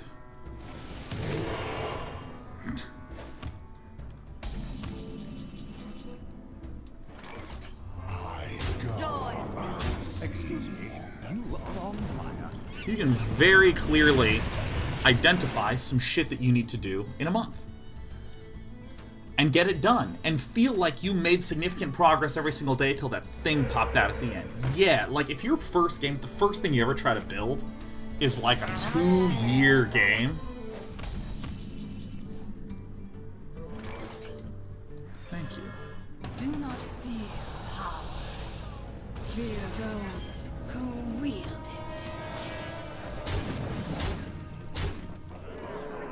First of all, it gives you that reward. Second of all, it lets you get a sense of yourself. Because if you say, I can make a game that's very similar to Mario 1 on the NES.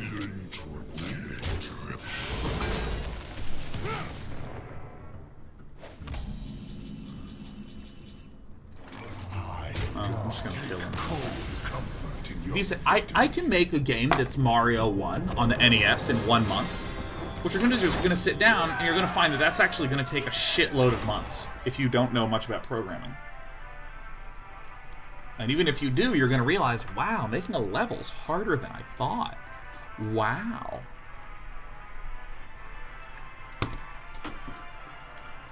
And so maybe what you do is you just say, I'm going to devote a month to just recreating the first level in Mario, and that's it.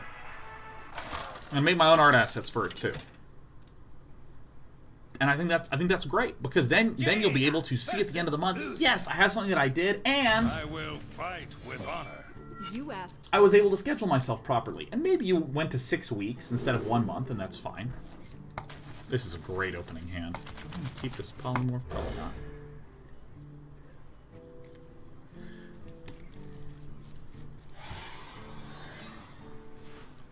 Unemployed Chocolate says, how much time do you spend a day in that month, though? Well, that's part of the whole point, is that you get to figure that out. Like, for instance, if I said, I, Sean Plott, want to make a game, and I want to do it in 1 month. In terms of my sanity, I definitely need a day off every week. I need 1 day off. I don't need 2 days off every week. I need 1 day off. So I could probably devote, like, 6 or 7 hours every Saturday to doing that. Also, I could probably do another 3 hours on Monday and another 3 hours on Thursday. That's probably all I can do. So that's about 12 hours a week.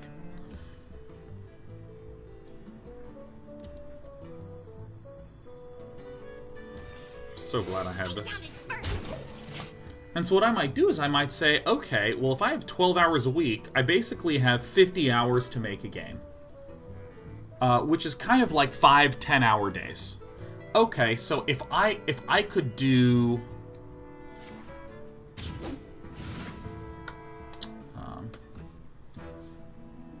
If I had 5 days, basically,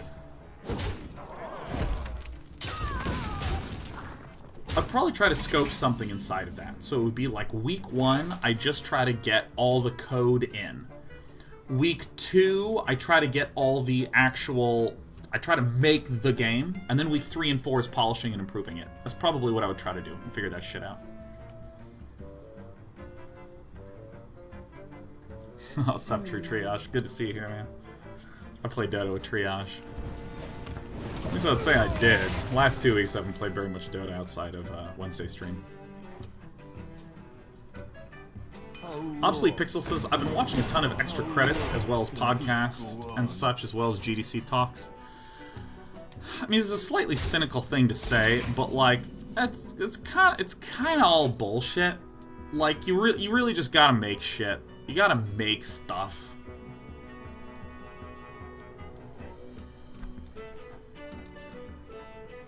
Coining this out doesn't really do terribly much for me. Now if I do this, I'll be at 10, and I think I will do that.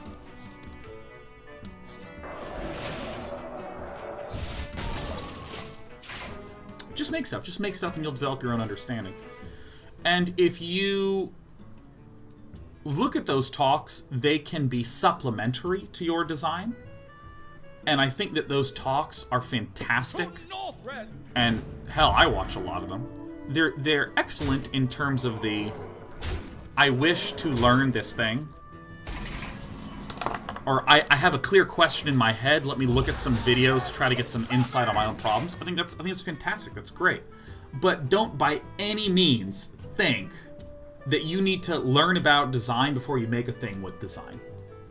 That is the equivalent of saying, I'm not gonna play my first game of Dota until I can play at a 5K level simply by learning. No, you gotta get in there and you're gonna suck, and you're gonna play some, and it's gonna be painful, and you're gonna learn a little bit more, and then it's gonna be... well, I guess I will delay it a turn. I really wish I didn't have to, but, I mean, I will.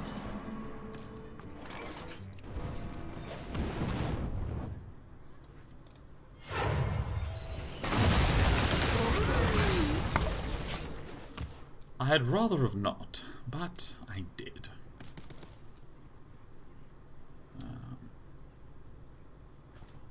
But yeah, like, if you make your first game, you know what? You might realize you don't have a single thing in your brain that is design related. You're just trying to figure out how to make anything happen.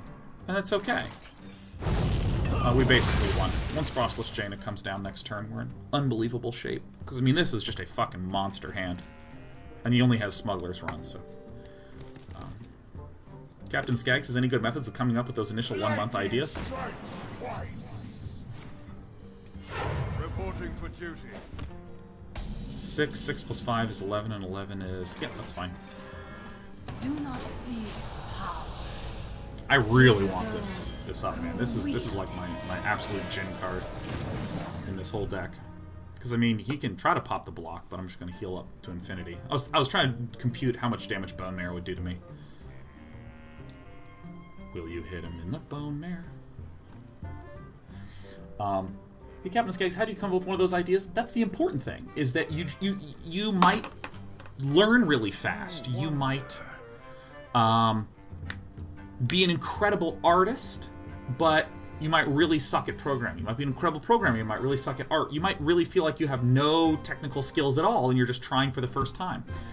There was this girl I knew in college who actually, I don't know how else to put it, she's just not an exceptional mathematician. That's actually a fucking smart play. That amuses me a lot.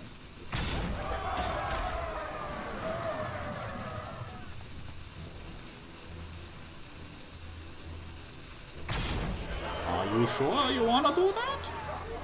Out of my jungle.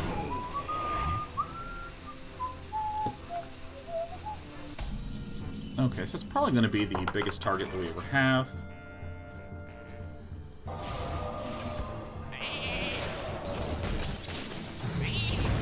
heal up. Kill this guy. Excuse me, you are on fire. It's very hard to lose right now. He was a girl, and she was just like a C math student. And the funny thing is that she, like, really was into math, right? And would, like, do lots of extra work and try to understand it, but she wasn't like one of those just natural A+ effortless. It was like, you know, C's and B's. And she just stuck with math. Now she has a fucking PhD in math and is like fucking brilliant. She just like ground at it. Because the difference between a C or a B student and an A student, in terms of like understanding, is not actually huge, right? It's like some extra hours of effort Your magic shall not. that would have been very nice. Boy, that's just not how that works, man.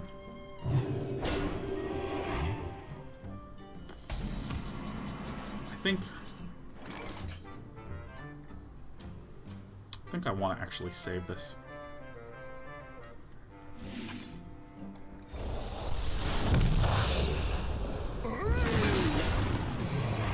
Right away.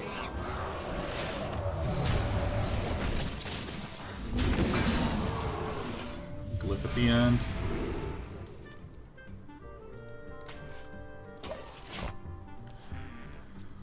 The victory is yours.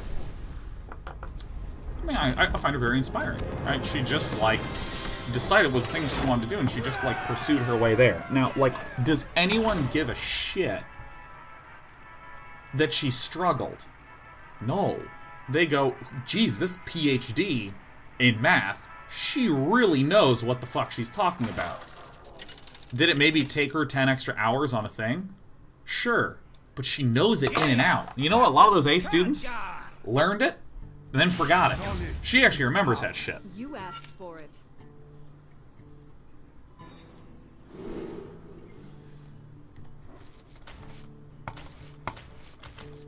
It's a mage. What mage decks even exist these days? Probably an OTK mage. It's interesting to learn about Smash stuff. How's that? Haven't done any steps towards it. It's kind of like a next several months goal to do at least some small learning about Smash. Captain Skag says, would you recommend Unity or Unreal for churning out beginner projects? I've never used Unreal. I use Unity, and I really like Unity. I actually really fucking like Unity. Hey, peace out, Unemployed Shocky. Have a great day, man.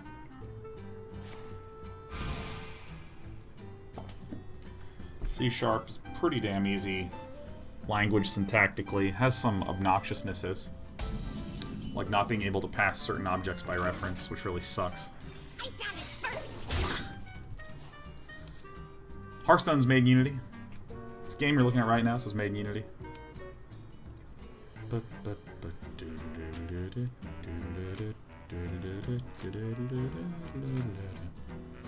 the pain speak to me. Now, can we mill him? Nah, it doesn't actually look like.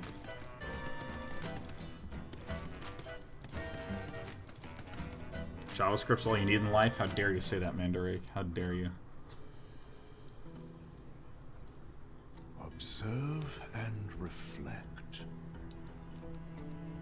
Cute Anduin says Hearthstone being in Unity is a problem, though. Why? Why is that a problem, Cute Anduin?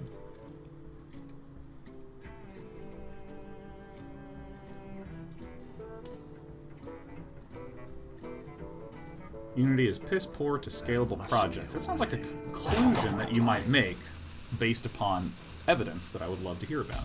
Oh my. Oops. I think it's actually fine to just frostbolt that. Potion of Polymorph is going to be a really good clutch card later on in the game. Job's done. Maybe kill a thing.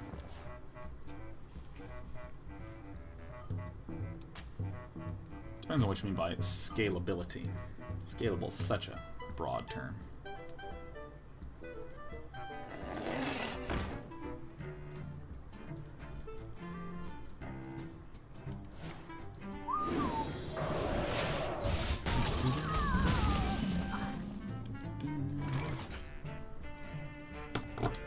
Not entirely sure what he is right now. maybe he's just also kind of a grindery mage deck, so...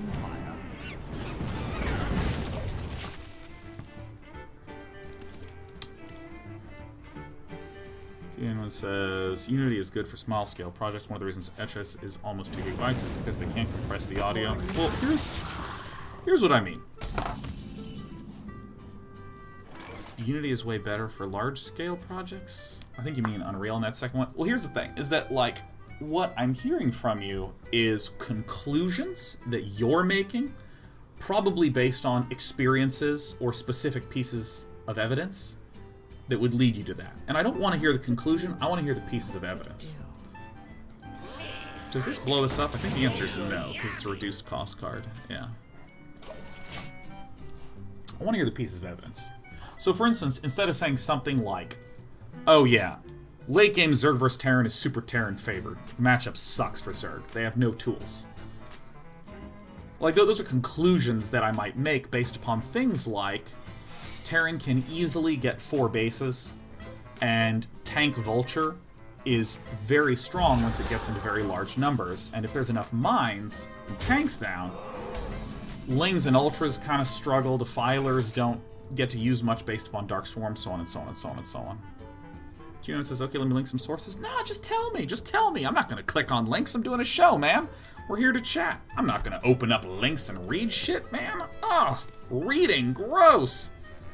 I think I shoot this and maybe in a turn use the valet.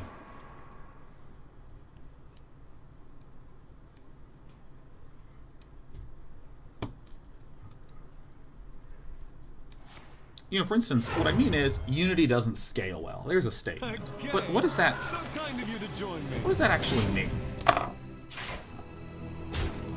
Does it mean that having lots of people working on the same project at once is not as effective in Unity? Could mean that.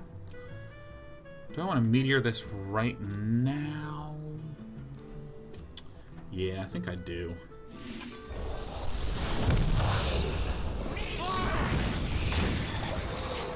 I think I do. Does it mean like, yeah, you can't have a lot of people working on it at once? When you mean is it not scalable, do you mean if you have a large enough scene with a lot of objects, it doesn't run very smoothly? Scalability is such a big, broad, general term. Very well.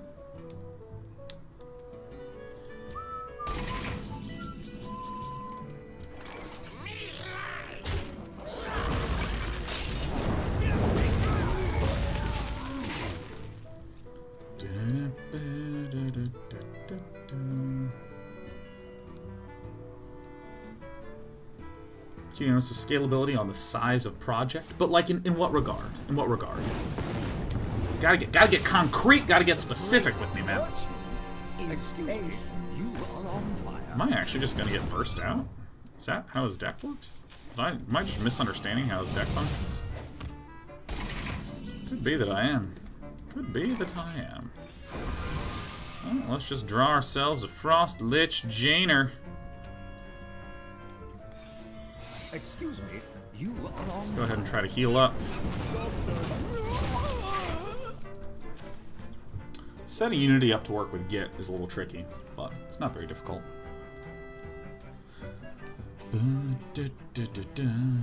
Mandarake says, "Are you interested in Divinity Original Sin 2?" I don't know how to do RPGs in my life these days. I really don't. I have no clue how RPGs are even supposed to work at all. Oh, he fucked up. Great. I don't know why I wouldn't try to pop first, but, you know, it's fine.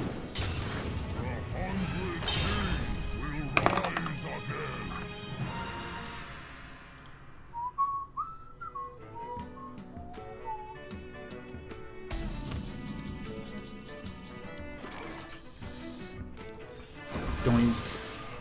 Doink. Hey.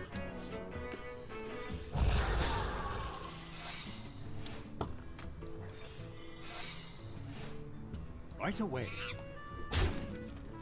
Job's done. Now, if he can pop the block this turn, if he goes like Fireball Ping, that just fucking sucks. An incredible discovery.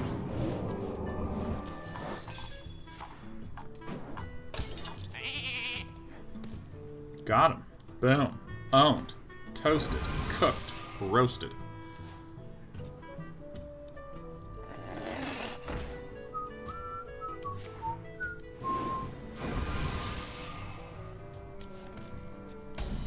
How do I want to do this shit?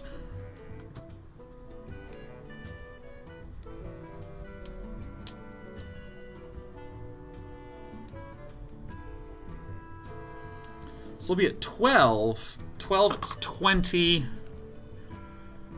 Yeah, I think I'm actually okay to just fucking do this. I think. I just kill the most damage that he has. Because I'm right now at 20 health. Unless he has an Eater of Secrets.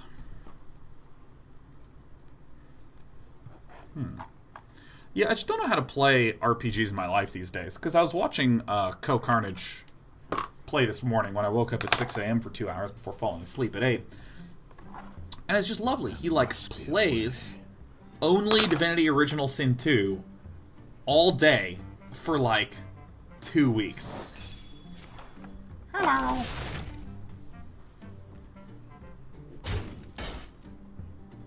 Now, I don't think he can pop the ice block this turn.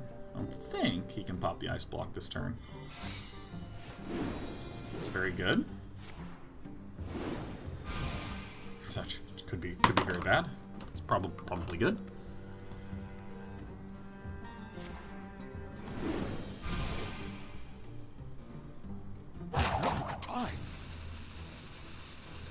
Look at the time indeed.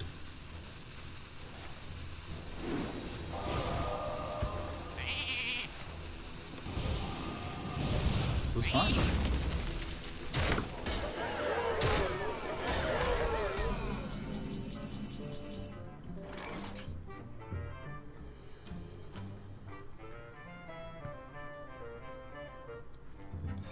Is this correct? I think this is right.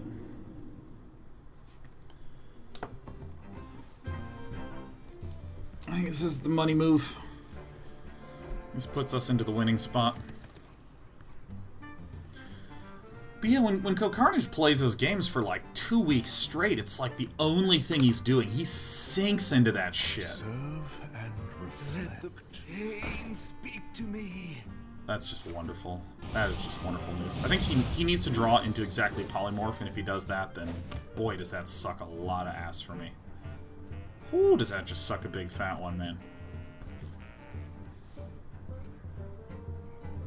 Excuse me, you are on fire. I don't think he understands how this card works.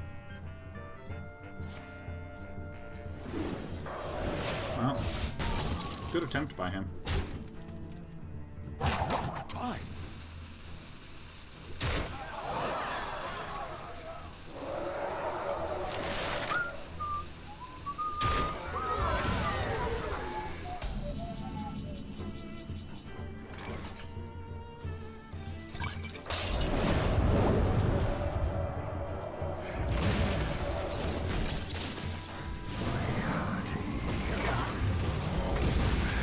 Jungle hides many secrets.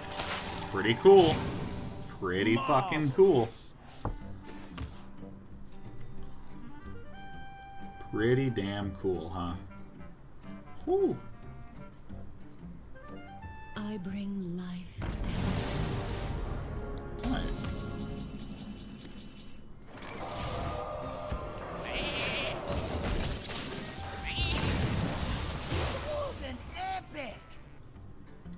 We got a golden epic. Look at that. Can't believe I actually have 2 beasts. Reporting for duty. Aloof Neladar. Nice, there they are.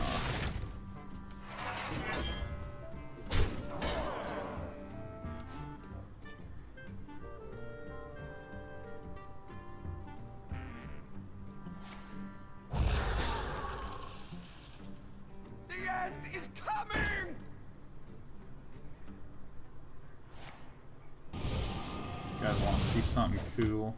The end is coming. Okay.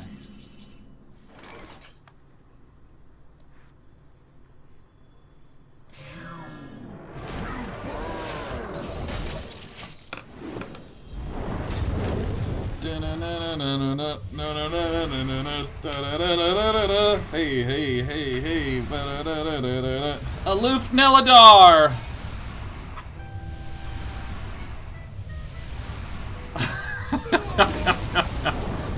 It's fine. It's fine. I don't really care. It's fine. It's fine.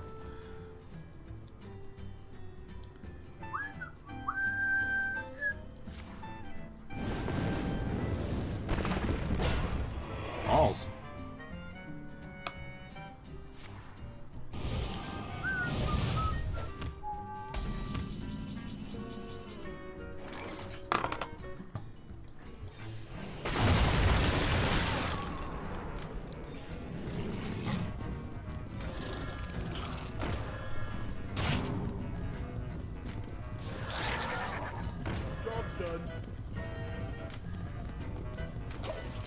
I'm almost out of cards.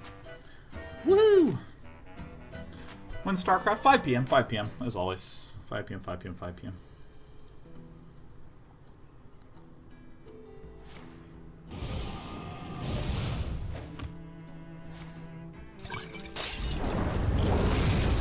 Beautiful.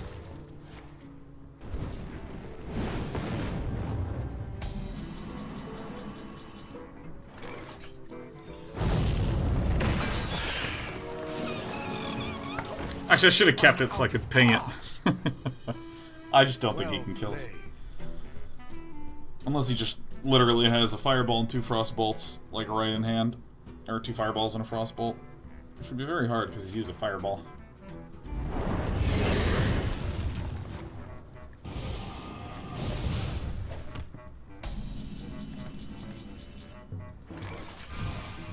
Well done. You win. That was a cool game. Hit me with them sweet bonus stars. So sweet bonus stars. Wow, hey, we're almost at 1,000 wins with Mage. 1,000 wins with Mage. 1,000 wins with Mage, baby, now. Oh, oh, oh, oh, oh, oh. Jaina versus Tyrande. You give me strength. You asked for it.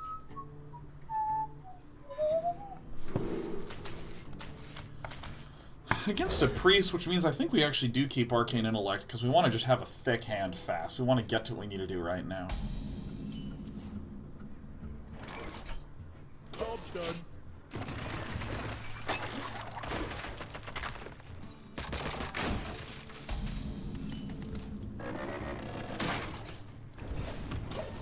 So the priests right now are like Highlander priesty guys. Oh yeah, I was talking about why it's hard to do CRPGs. Yeah, because I mean, like, it's so amazing and awesome that you can just do all these incredible and powerful things.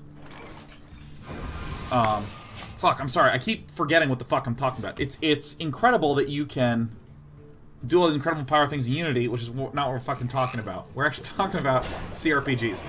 Yeah, like, that game sounds so amazing. Like, it's already gotten all these accolades and had, like, the highest concurrency of any CRPG in the history of CRPGs. It's amazing. It's, like, fucking unbelievable. But I have this problem where I've already committed myself to doing StarCraft 2 days a week, committed myself to doing Dota Wednesday, and technically my schedule is my own, and I can do whatever the fuck I want with it. But a CRPG is a classic RPG. It's commonly referred to as those like turn-based isometric things like Pillars of Eternity, Divinity Original Sin, Fallout 1 and 2, those sorts of things.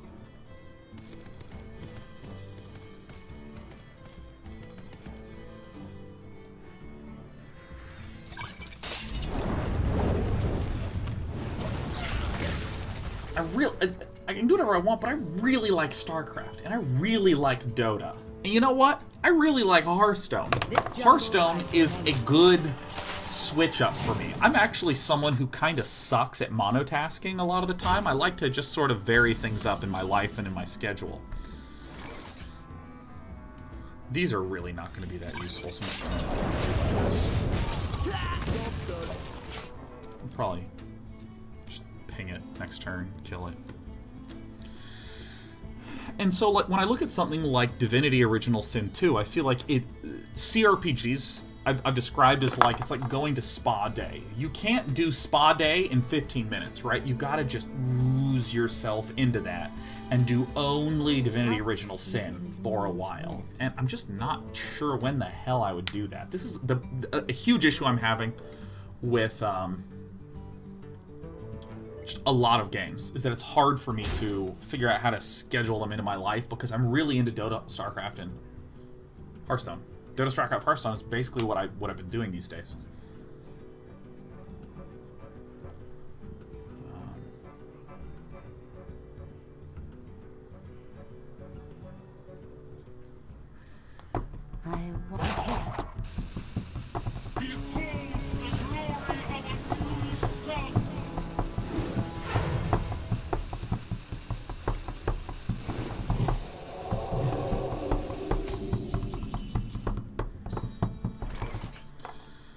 Very clear target. We still have the turn 8 play of this to kill that. And so I never really know what to do about shit like that. Like, you know, I see questions about Fallout 1. The thing about Fallout 1 is that I know exactly what the fuck I'm doing in Fallout 1 because I've played that game so many times. So, I mean, I've...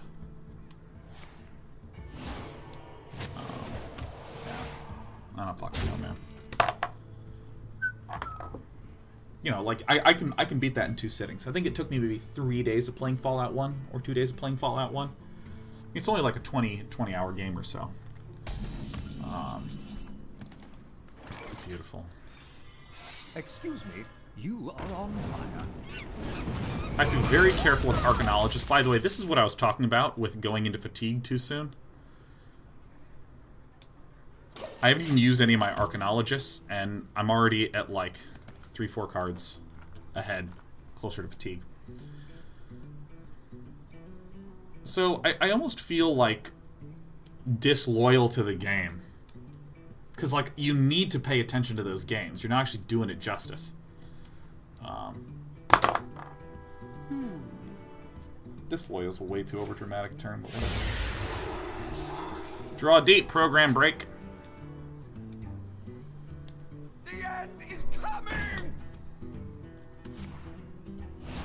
Like, I mean, Hollow Knight just ate up a shitload of my time. Beautiful timing. Just perfect timing. Do not fear power. Fear those who wield it. Crimson Wings is not dedicated to the game, you mean? Yeah, enough to enjoy it, you know. It's like if you want to sit down and watch Lord of the Rings. You don't want to watch it for like 10 minutes and turn it off, and then watch for like another 30 minutes and turn it off, and watch for 5 minutes and turn it off. You actually kind of gotta like devote your day to watching Lord of the Rings, man.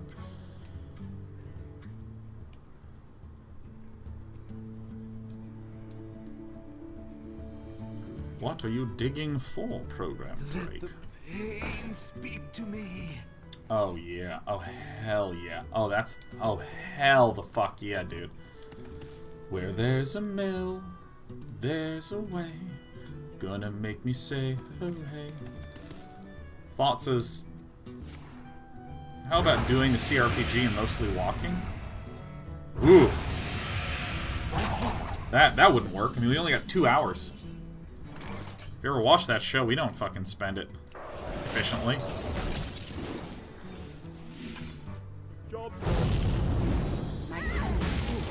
That's great.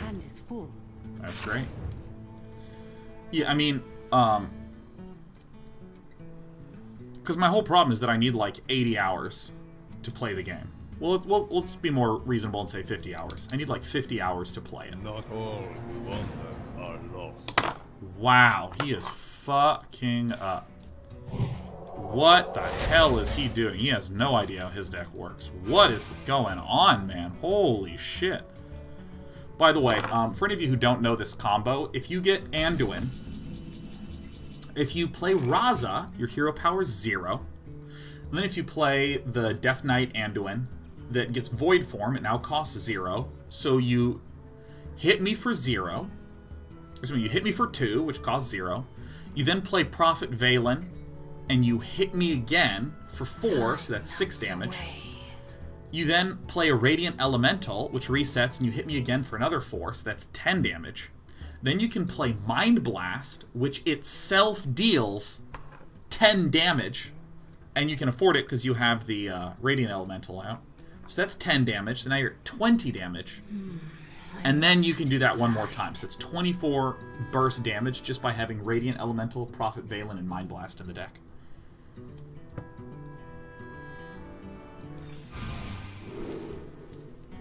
The time is now.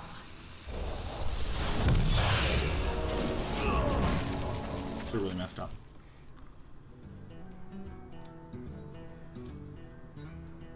Kind of liking the way this deck is playing. But, yeah, so I need like 50 hours to play something, and mostly we do about 2 hours of gameplay a week. So, I mean, that would be like the whole year.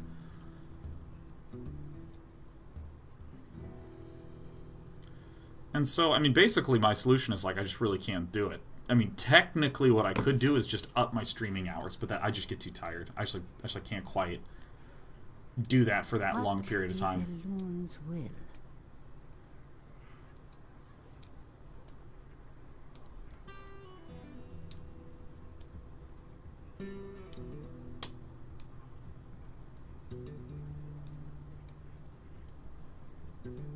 Bring it on, program break. I wonder. Kenga wonder.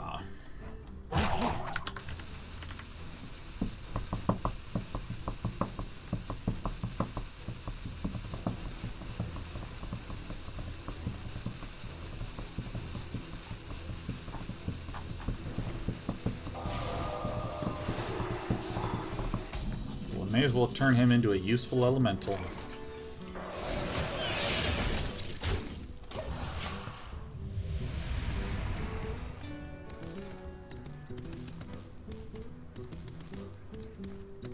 Plays Hearthstone for a bit? I just don't want to. I like Hearthstone, I like StarCraft, I like Dota.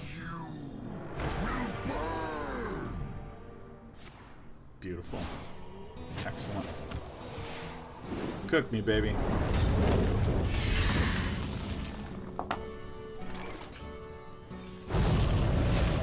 Woo! I've got an elemental again! Yay! Maybe dedicated months like with Dark Souls. I'm not doing the Dark Souls month. I'm not doing it, man. Fucking Dota, Hearthstone, and StarCraft all merged together to create this vortex of like, that's what I'm fucking doing now, man.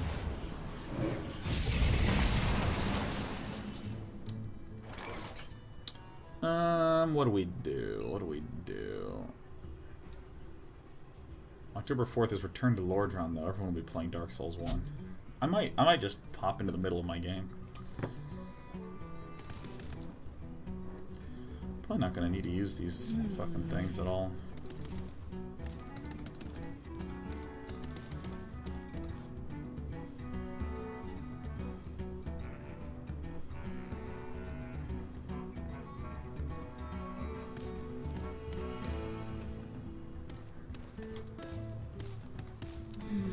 I must decide.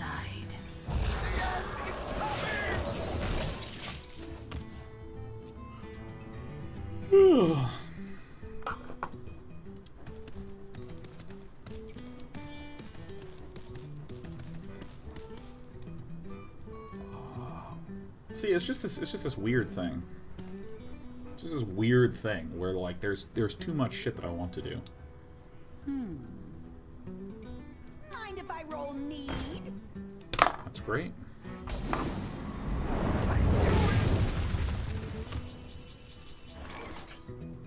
I think I actually just chill.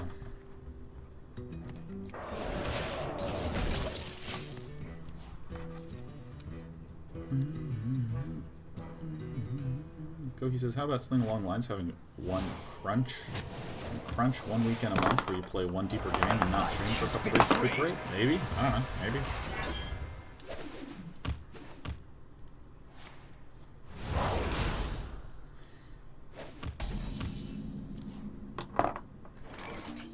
This jungle. It's also a question of, like, is it a useful problem to solve, too? Because it's like, is it bad that I'm doing StarCraft and Hearthstone and Dota? No, I don't think so. I'm really enjoying myself. You know, it's like, why do that? Man. Beautiful. Thank you. At last, a worthy Sup, Kazakis? What up, Kazakis? There are some sly moves. So I don't know. I mean, I basically, it's... Haran says, you do it for us. There's something interesting about... I can wait a turn. Something interesting about the... Give the audience what they want. I will quote Jerry Seinfeld. You never give the audience what they want. You never do that. Ever. Because the audience doesn't know what they want. They have no idea. This jungle You can always rest assured that if someone tells you what they want, you can just immediately do the opposite of it and know it's probably a pretty good idea. It's just such a funny thing to say. I don't quite believe it to that extremeness, but like... You know, there's...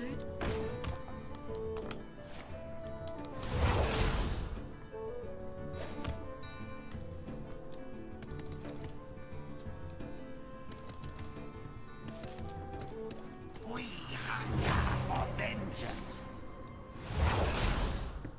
Great.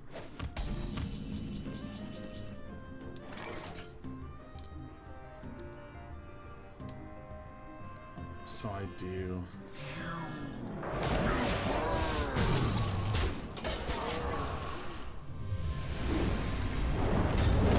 Beautiful.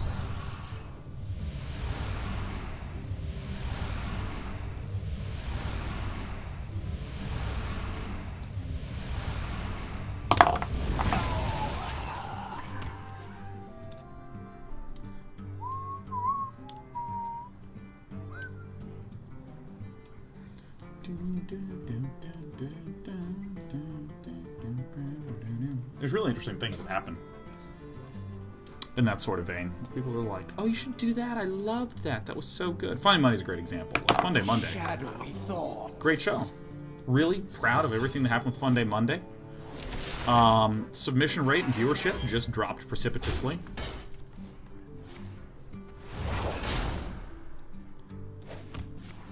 And frankly, I'm more interested in doing analysis than I am in doing Fun Day Monday. Despite how good Fun Day Monday turned out to be. Blessed be this. A lot of people would be like, oh no, I loved Fun Day Monday. And they did. They genuinely, truly did. But they also weren't watching. You know what I mean? Wow. I'm almost out of cards. The shadows grow short. Why? Why'd you shoot that one? You really don't want me to get an Elemental Man, huh? There's a lot of things that people will anecdotally say that they like, but then actually in a literal sense not watch. Golden legendary. Oh, that's just the nut draw right there. I was not going to play Arcanologist because I don't want to draw. I'm out of cards.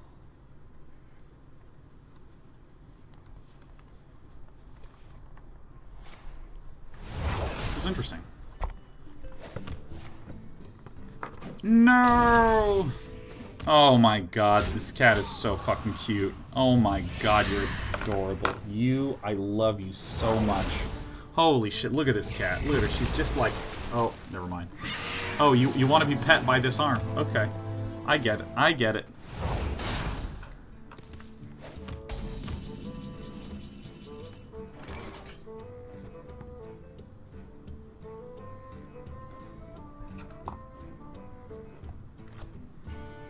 Hi, sweetheart.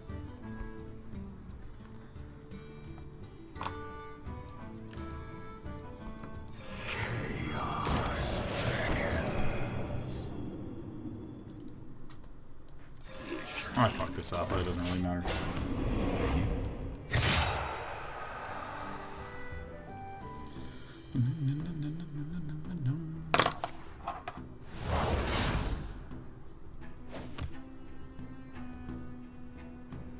What now, program break?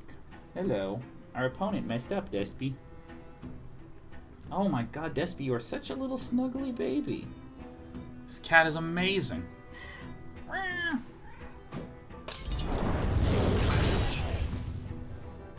What is going on? Yeah, meow meow meow.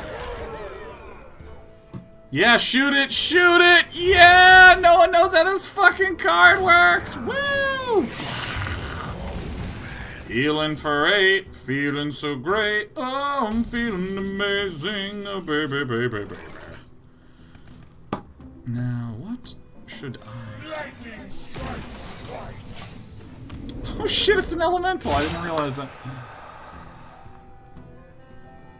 Hello.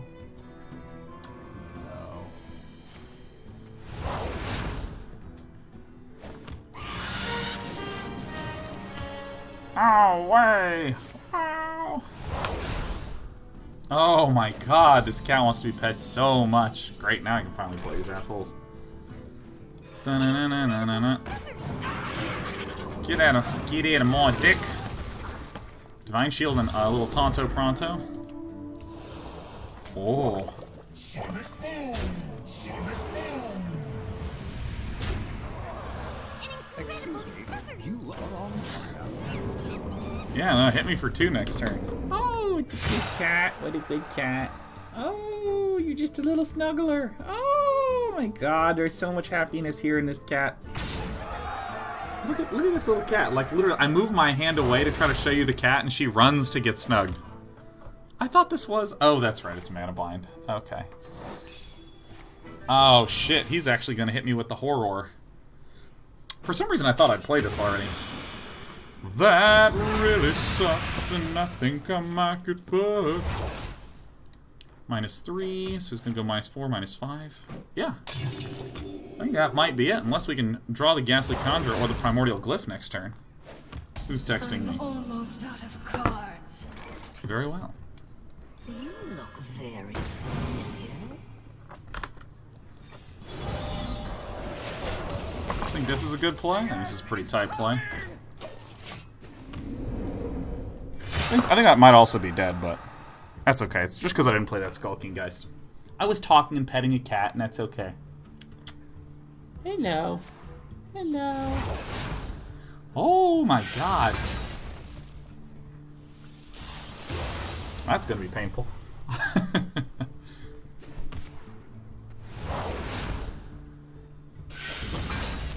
Can't believe he's done this.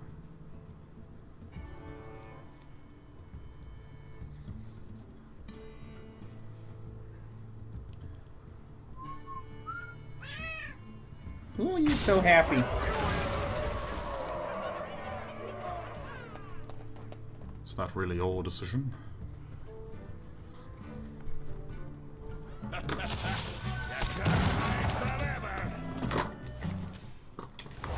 Four.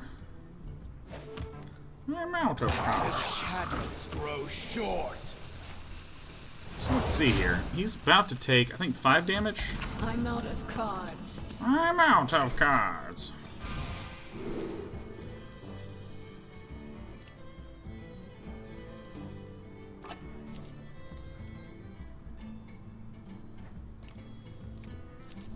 Is there a way to do this? I think this is the only way that I can see, at least, where I do like this. See, if I had just run this down earlier, we've been in grand old shape. See, he can get me down to a multiple of 2.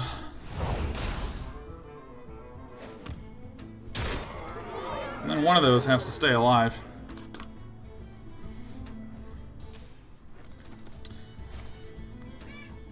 Oh! So that does kill us. That does kill us. Aren't you dead to fatigue? No, not next turn, because he can only deal even numbers of things, and we would take 1 damage, so we're actually okay.